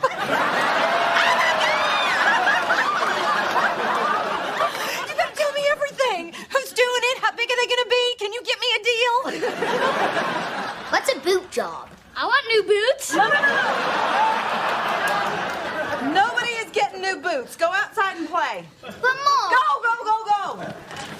You're getting your breasts done? I sure am, and I've got these before photos where they marked me up. Are you trying to blind me?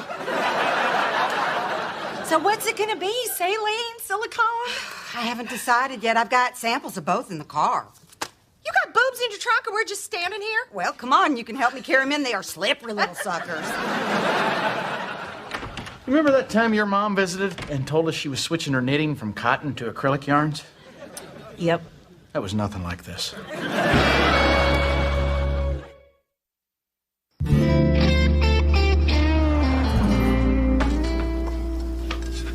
Well, I always liked that Lonnie fella. Why didn't he come? She says he's at their lake cabin, but I'm starting to wonder what's up. New breasts, a woman her age. Hey, careful now. She's not that much older than I am. In fact, I've been trying to figure out a way to tell you that I think your mama's hot without creeping you out. I'd watch that. The last one of my friends that said that became my third daddy. Dad, heads up. Boys, how many times have I told you, stop playing catch with your grandma's boobs? But Dad. No butts. No butts and no boobs. Good luck with that rule in a few years. What do you think of Miss March? Would those look good on me? I like Miss October better, but maybe that's just because I like long walks on the beach, too. I'm betting her mama didn't teach her to sit like that. Did we set aside the pornography long enough to eat? Right, it's not pornography, it's research. What do you think, Barry? I think there's too much gravity at my house. Barry, would you knock it off? You're just egging her on. Come on, they're just my breasts. It's not like you haven't seen them before. Yeah, and me and that cop would have preferred if you'd have just paid the speeding ticket. Let me ask you something. What does Lonnie think about you getting these things? Well, the way I see it, it's none of his business. Heck, he doesn't even pay attention when I get my hair done. Oh, that's awful. Mom, would you mind joining me in private so that we can talk about your privates? All right, let's have it. What is going on with you and Lonnie? Nothing. You got an ankle tattoo when you left Harlan Joplin. You got a belly button ring when you left that Ramirez fella. Something's up, Mama. I know it. All right. We're getting a divorce. It just didn't work out between us. Sometimes that's just the way it is. Huh, sometimes. How about 6 times, Mama? 6 times you've gotten married, 6 times you've gotten divorced. Lonnie just got a little boring. Speeches get boring, sermons get boring. Lectures get boring. Exactly. But relationships take work. You don't just give up because you get bored. You wouldn't know anything about it. I know Lonnie was good for you. Hell, he almost had you up to acting half your age. Out of all my dads, he was the best. Well, it is my life, and I have decided to live it the way I want. Yeah, that's what you've always done. You know, it'd be nice if you'd start putting other people first for a change. You're a grandma now. I love my grandkids. You love spoiling them? Like last night, we did not put that little TV in your room so you could keep them up half the night watching it with you. They've never seen The Wild Bunch. Now that is just wrong. They're exhausted today. No, come on. They're running around on full engines. Because you fed them candy bars for breakfast and told them it was astronaut food. Well, I was married to an astronaut, and that's what he ate. Mama, the carny who worked the moon bounce does not qualify as an astronaut. Well, what's wrong with exercising their imaginations a little? I'm not so sure you left anything to their imagination. I would prefer not to discuss what these are for. Or why some people think marriages are disposable. I'm trying to run a normal family here, Mom. Are you saying that I'm not normal? No, you're completely normal. That's why they make so many of those Grandma, get well from your boob job cards. Well, if I am such an embarrassment to you, then maybe I should go stay someplace else. I'm not so sure that's a bad idea. Fine. I'll pack. Start with this.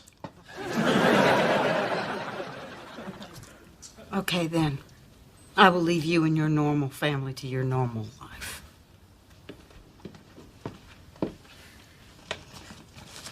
Dad, can I sleep on my space pillow tonight?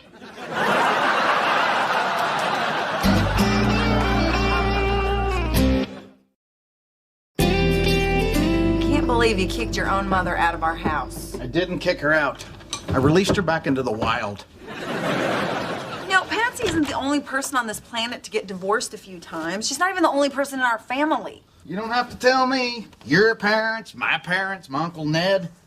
Hell, one of his marriages is still the shortest on record in Nevada. In Nevada, Trina.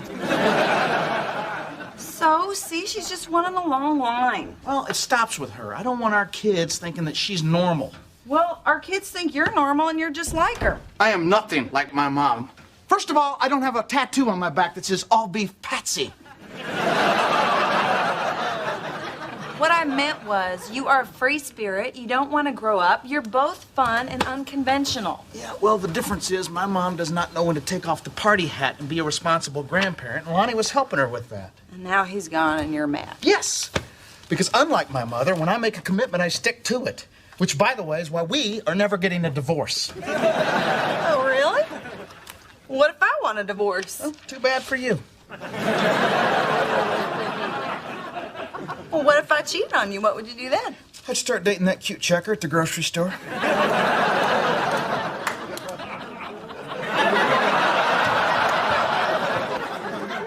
I said that too fast, didn't I? A little bit. Look, I'm just saying, I know you'd never do that. And that's what I love most about you. You're steady and predictable, and you'd never do anything I wouldn't expect you to do. Whoa, baby, slow down. You're getting me all sexed up here. Oh, come on. You know I meant that in a good way. Most husbands come home, they got no idea what they're coming home to. I don't have that. I come home, there's no surprises. You're like a comfortable old chair. An old chair? I love chairs. I'm a chairman. You keep it up and you're gonna be a couch man. You just can't take a compliment, can you? All right, well, this old chair is going to sleep. I thought you said we'd never go to bed mad. That was before I was furniture. And no, you can't play with my cushions.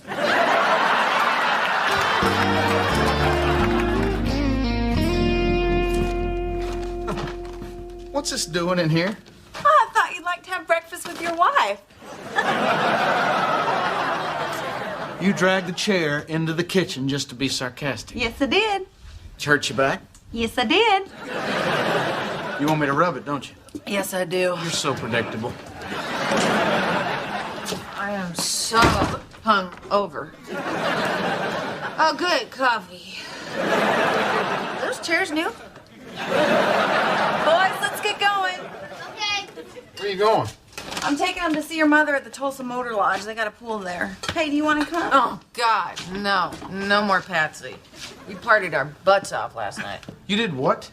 Well, I met her for a drink over at Big O's bar, and kind of turned into a little going-away party for her boobs. Apparently, a lot of people needed to say goodbye. Barry got in line twice. Barry was there. Okay, we're ready. No, you're not. My boys are not going over there. Well, mine are. No, they're not. Yes, they No, are. they're not. Yes, they are. Are you guys getting a divorce like Patsy? It's not Patsy, it's Grandma. Divorced like Grandma. No. Nobody is getting divorced. Now go get your pool noodles out from beside the dryer. You see? They already think we're getting a divorce. Well, we can't because you won't let me. All right, come on, boys. I want to get to the pool before the truck stop sign starts blocking the sun. Fine. Take the kids, scar them for life. You know what? Quit pretending that this is about Bo and Jack. I know you. This is about the fact that Patsy isn't the mother you think she should be. Patsy's not even what I think a stripper should be.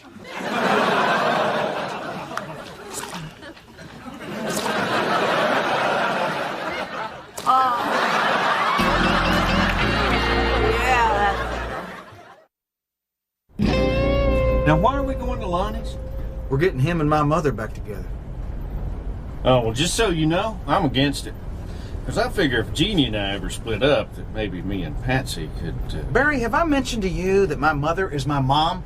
I was just testing the waters, son.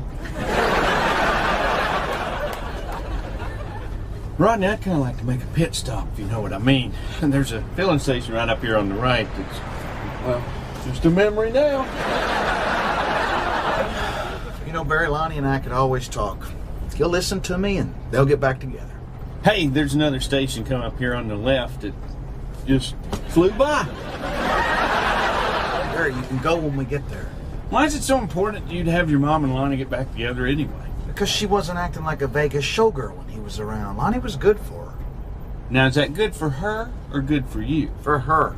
She needs a guy like Lonnie. Mm-hmm. Is that what she needs, or is that what you need? Why can't it be both? She was with Lonnie, she and I got along better. Is that better for Lonnie, or better for you? Oh, God, you hit that bump on purpose. Yes, I did. And one more question like that, and I'm taking this thing off-road.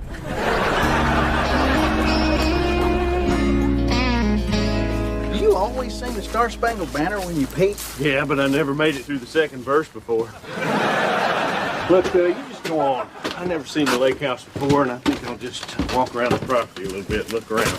Well, considering we are surprising Lonnie and he owns several high-powered deer rifles. Like I said, I'll just stand here, try to look antlerless. Lonnie! It's Rodney. Hey, how are you? What on earth you doing here? What are you saying, Hey, Barry. Hey, Lonnie, I came here to talk to you about my mom. Hey, listen. No, I drove a long way to say this. Listen, I know she can be stubborn and unpredictable, and shoot, when she comes to my house, all of a sudden I got 3 kids. But she's a good person, Lonnie. Listen, Rodney. Let me finish. You guys have a great thing going. The truth of it is, the two of you together are the closest thing I've ever had to real parents. I know she loves the heck out of you, so won't you come back with me and fight as hard as you can and try to make things, you know... Honey, is it the guy with the Chinese food?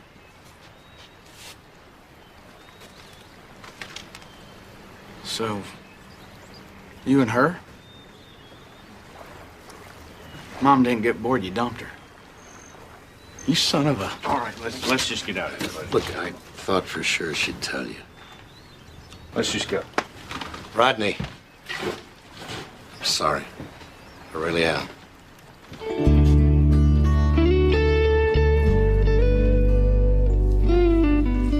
I think there's a special corner in heaven for sons who take their moms to get their new breasts. Well,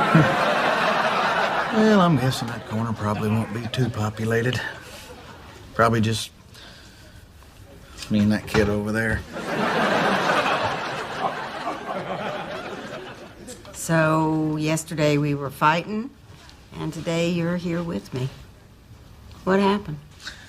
Well, to be honest,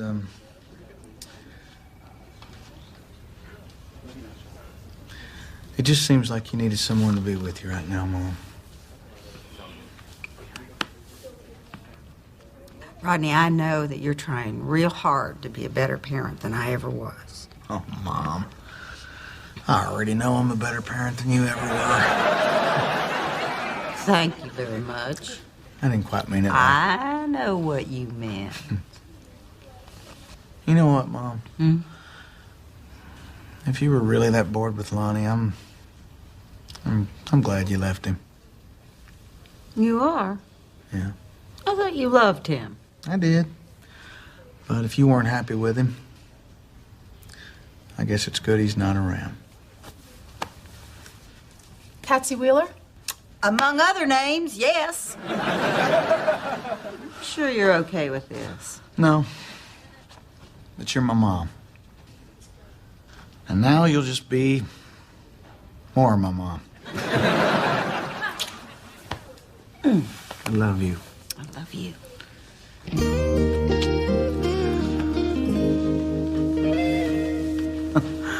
It's my mom. The new boobs aren't for me.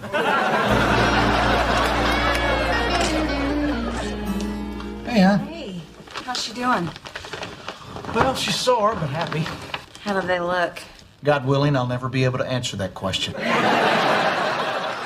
Well, looks like we gotta chalk up another divorce for your side of the family. Yeah, what's that make it, 31 to 30? Looks like my side's winning. Well, if I divorced you, we'd be tied. Actually, we'd each get a point, so that'd be a push. Well, then I don't want one. Me neither. And I'm over that cute checker at the grocery store. She's too young for me. What makes you say that? She asked for a price check on Biscotti. Heavenly.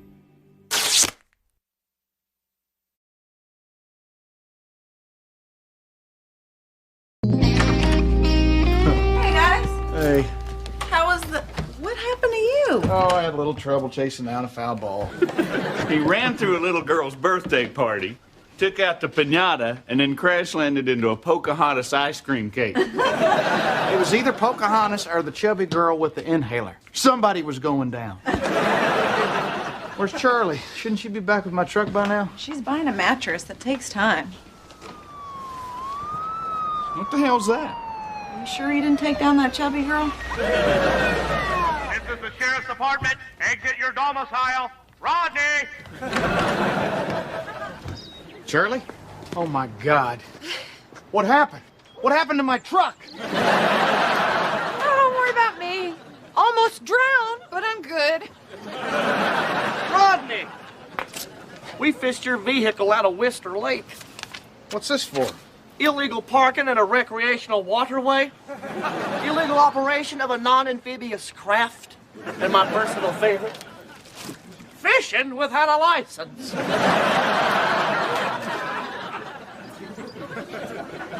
Morning, Trina. You look awful pretty today. Thanks, Gerald Bob. You doing something different to your hair? Looks like it's been dipped in sunshine. Okay. Why did you drive my truck into the lake? I didn't drive your truck into the lake. The gear shift was stuck in reverse, so technically I backed your truck into the lake. How does someone back a truck into a lake? What are you doing at the lake anyway, Charlie? You should have been at least 5 miles from the lake. This truck is not a lake truck. It is now. You ruined my truck. This is so typical of what you do. Well, if I make your life so miserable, then maybe I shouldn't be in your life at all. Trina, I look forward to seeing you in happier times. Charlie. You just gonna let her walk off like that? Well, I can't give her a lift now, can I? Oh, well, how's my truck doing? What'd your mechanic say, Carl? Well, he says your distributor's all shot, the electrical needs to be replaced, and you got water in your intake manifold. Other than that, she's in pretty bad shape. Well, if y'all decide against fixing her, just let me know. I got a lot of beauties out there on that lot, and we're overstocked on inventory, so I'm practically giving them away. Daddy, you don't have to do the routine. I don't want a new truck. I want my old truck. Well, y'all think about it and let me know. But don't think too long. Those babies are priced to move. Daddy, stop it! Where the I-44 meets old 66. Daddy! You'll see the sign. Honey, I love that truck just as much as you do, but let's be realistic here. If the repairs are going to cost more than the truck, shouldn't we at least think about getting a new truck? The Shefflins have a new minivan with a DVD player in the headrest. And they don't have to sit on a toolbox. You know, I can't believe you guys are just giving up on our truck like that. I don't get it. Why are you so in love with the truck? Let me tell you boys something. If it wasn't for that truck, none of us would even be here. The 1995 Southwest Tulsa Men's Construction League Fast Pitch Softball Champions, Division B. Dreams do come true, don't they? Thanks to you, Mr. MVP. Oh, Barry, it's just a game and I'm just a player. Like Picasso was just a painter and Beethoven was just a dog. Sorry that took so long, guys. It's my first night and I'm running a little behind. Oh, we didn't order anything yet. Oh, then I'm running a little ahead. We'll just take a couple of beers. Okay. Well, now that softball season's over, I guess I'm gonna have to let you go. So here is $600 severance pay. You're firing me? I thought I was getting better at the construction work. You'd think that a guy that could hit a fastball could hit a nail with a hammer, but apparently those are two completely different skill sets. Here, guys, here you go. Oh, I'm so sorry. I stopped. Get you a new one. Excuse me. Well, would you mind dumping yours in your lap so I don't look so silly?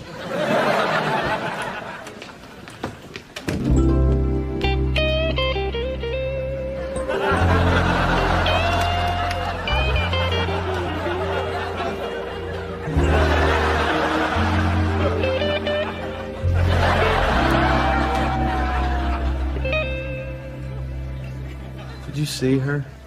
Who? That blonde at the bar. That has got to be the prettiest girl I've ever seen.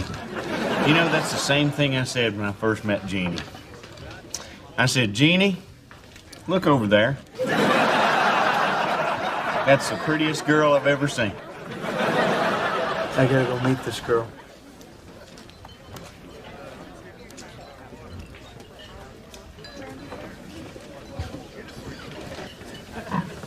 Hi. Hello. Hi again. I know what you're thinking, but I'm just here to pick someone up. That's not what I'm thinking, but that's what I'm thinking now. I'm Rodney. Well, Rodney, I'm just here to pick up my sister. Oh, I didn't catch your name. I didn't throw it. I bet it starts with a T. That's right, it's Trina. How'd you know that? I saw the T on your necklace. That's a cross. I know, but I got your name. Trina, I like that. So what do you do, Trina? Oh, I'm an office manager over at Carl's Used Car Emporium. Emporium, that sounds fancy. Oh, it is. And I don't work in just any trailer. It's a double wide. Double wide. You're wearing your shoes and you got all your teeth. Somebody pinch me. This guy bothering you, Trina?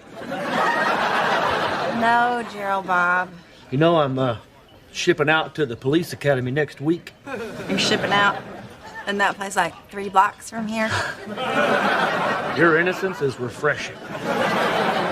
It will be a ray of hope to light my path along the dark streets of Tulsa. Okay. In case I don't make it back. Maybe we could finally go on that date I've been pestering you about since high school. Gerald Bob, I'm gonna once again have to say no. Why? Because of him? I don't believe we've met. This is Rodney. You listen to me, Rodney. Gerardo Roberto, ven aquí. Oh, Ven hell. aquí, burro perezoso. This ain't over, Rodney. No comprende. How is it possible to have a chip on your shoulder and a net in your hair all at the same time? There she goes again. That boneheaded waitress is like a walking disaster, isn't she? That bonehead is my sister. Would it be too late to ask for your number? Well, let's see. You've insulted my sister, and you have a questionable stain on your pants. So how do you feel about Italian? I'm sorry, but I don't think I'm gonna find the man of my dreams in a bar. Come on, nobody remembers all their dreams. Maybe you forgot the one I was in. So how'd it go? She blew me off. I'm sorry. Don't be sorry. You know how they say when you meet the one, you'll know it? That was her, Barry. I'm gonna marry that woman.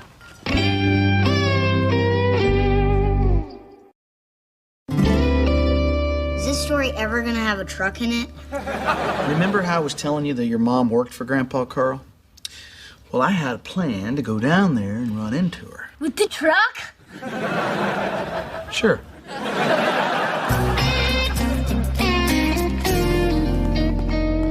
Hey, Trina! What are you doing here? I work here. Oh, that's right. You told me that, didn't you? Yeah, I did. Yeah. Since I'm here, you want to grab some lunch? It's not a date or anything. I would never meet the girl of my dreams on a car lot. Hey, how you doing? I'm Carl. Rodney.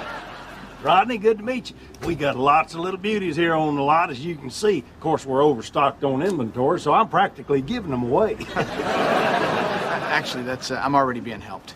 Thanks. Trina, would you mind running in the office and finishing that paperwork up for me, please? Mm-hmm. Thanks. Trina, hang on a second. Why can't I deal with her? I handle the sales, Rodney. She handled the paperwork. You want to talk to Trina, you're going to have to buy something. Buy something? Mm-hmm. Okay, fine. Let's do it. What do you got?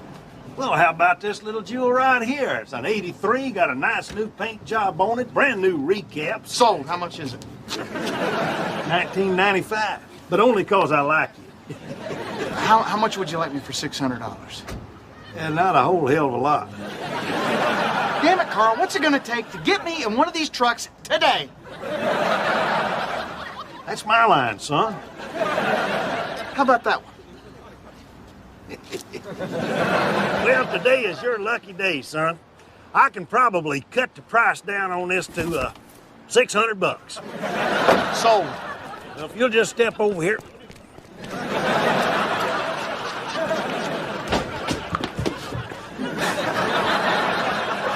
I did it. I did what he said. I bought a truck. Already? Yeah. Which one? Just a second.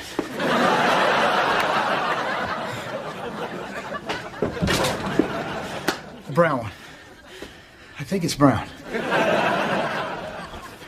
Here's the money. Well, since you're paying cash, there won't be any paperwork. No. I was promised paperwork. You do your job and give me some paperwork. Well, I could put you on our mailing list. Okay. That's a start. Yeah, I'm gonna need your phone number and address. Okay, great. And I'll be needing yours. Ronnie, I hope you didn't think if you bought this truck that I'd go out with you. What? That's ridiculous. I needed that truck. I've been all over town. You can't find brown. Hell, everybody's out of brown. Okay, as long as we're clear. Crystal clear. How about dinner and a movie? Will you stop? Bumper boats, mini golf. I want to get your title. Carl guy, he's quite a character, huh? What do you mean?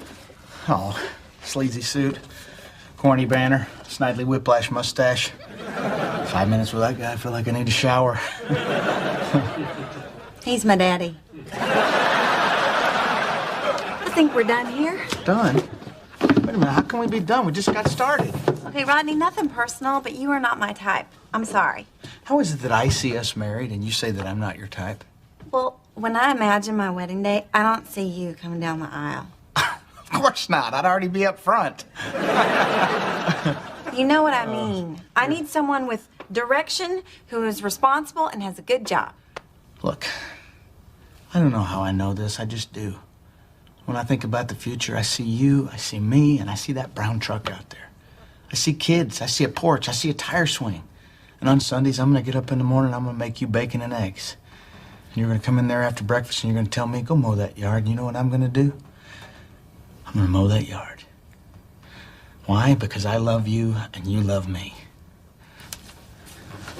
What do you think about that? I have a buzzer under my desk that's wired directly to the sheriff's office.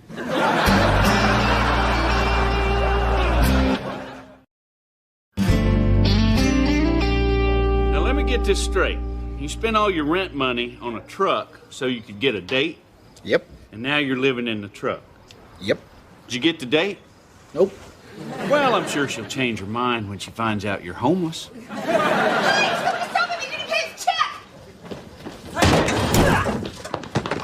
That worked. Why don't you just pay the lady? Who's gonna make me? Barry, do me a favor. Get my gun out of the glove box. All right, you want the big one or the real big one? The big one will do. Hey, listen, I don't want any trouble here. Get out of here. Well, lucky for him you came up with that gun thing, because I was fixing to take my boots off and go Billy Jack on his ass. Oh, thank you so much. This would have come out of my pocket. What's your name again? I'm Rodney. Rodney. I'm Charlie. Thank you. What are those dirt bags? It's all over, Gerald. Bob. Rodney here got the money back. What were you gonna do? Whisk him into submission? Oh, you want to throw down? Because I will throw down. Gerardo Roberto, ven aquí.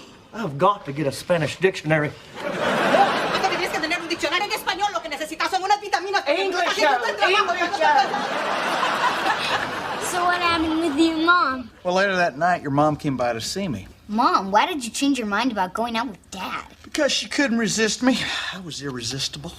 You were penniless and living in your truck. To most girls, that's resistible. And I didn't just happen upon you that night. I came by to see Charlie after her shift. Hey. Hey. How's your second night? Oh, not bad. Had a couple of jerks dine and dash on me, but that Rodney guy got me my money back. Rodney? Bought a truck from Daddy today. Maybe that's the truck he's living in. He's living in his truck?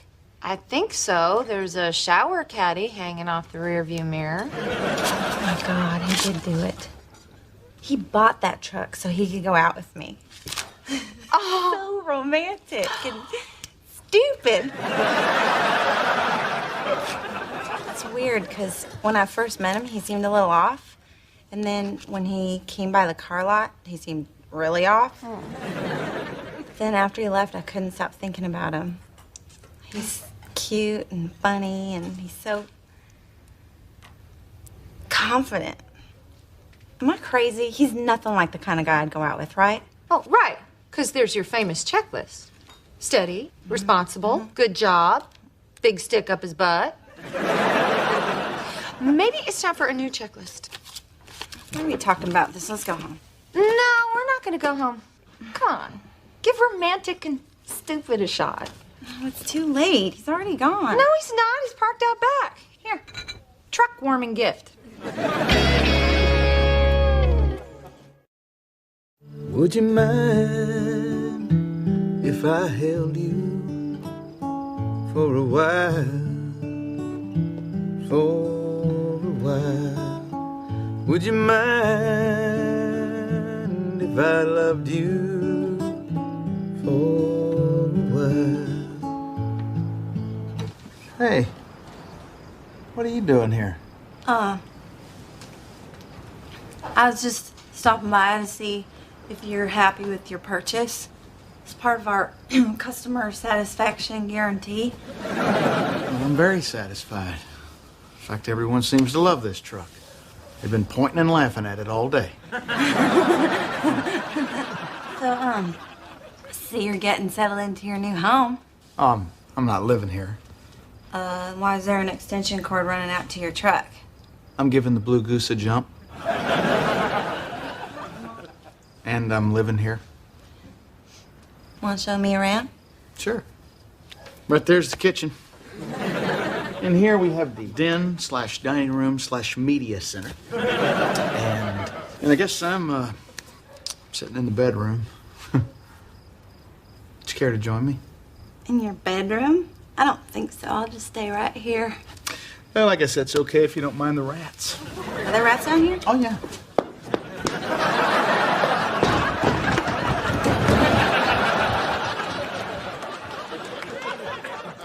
It's kind of cozy up here. Yeah. Oh, I forgot I brought you something. Oh, thanks. I'll look forward to having something to put that on. Listen, I gotta be honest about something. I was kind of hoping you'd go out with me if I bought this truck. Oh. Well, I have a confession to make, too. We don't really have a customer satisfaction guarantee. Deception and lies. It's like we're already married. No, it's not. My legs are shaved. We have more in common than I thought.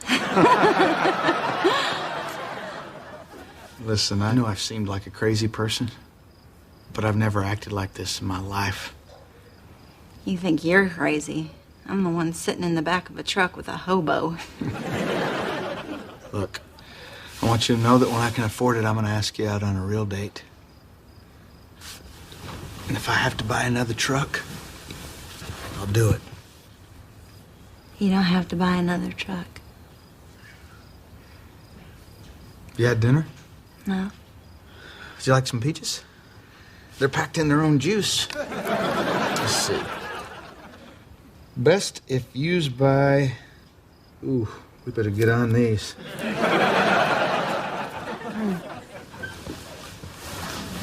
I really don't want any peaches. Okay. Well, I got some chunky light tuna and it's packed in Oh, its for own... God's sakes, would you kiss me, you big hobo?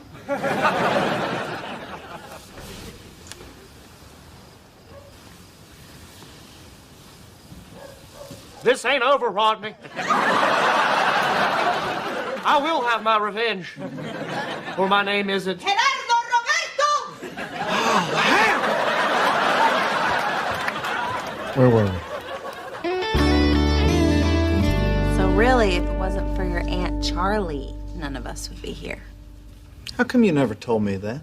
Well, you always got so puffed up about being irresistible, I didn't want to burst your bubble. So what happened after the kissing? Well, that's when your mom and I realized that the truck needed new shocks. Time for bed, boys.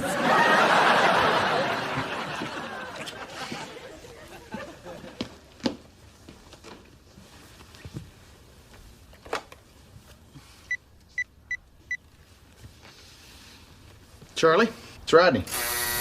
Are you at the laundromat? Kind of.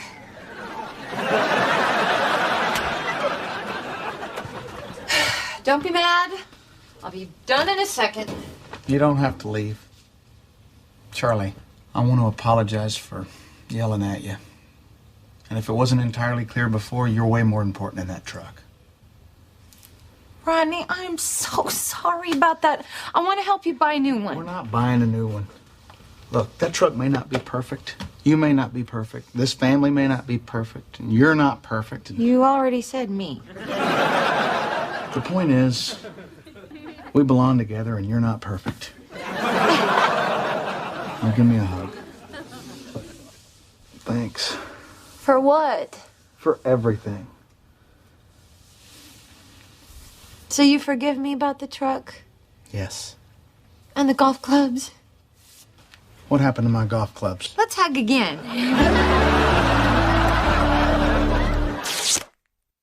Heavenly.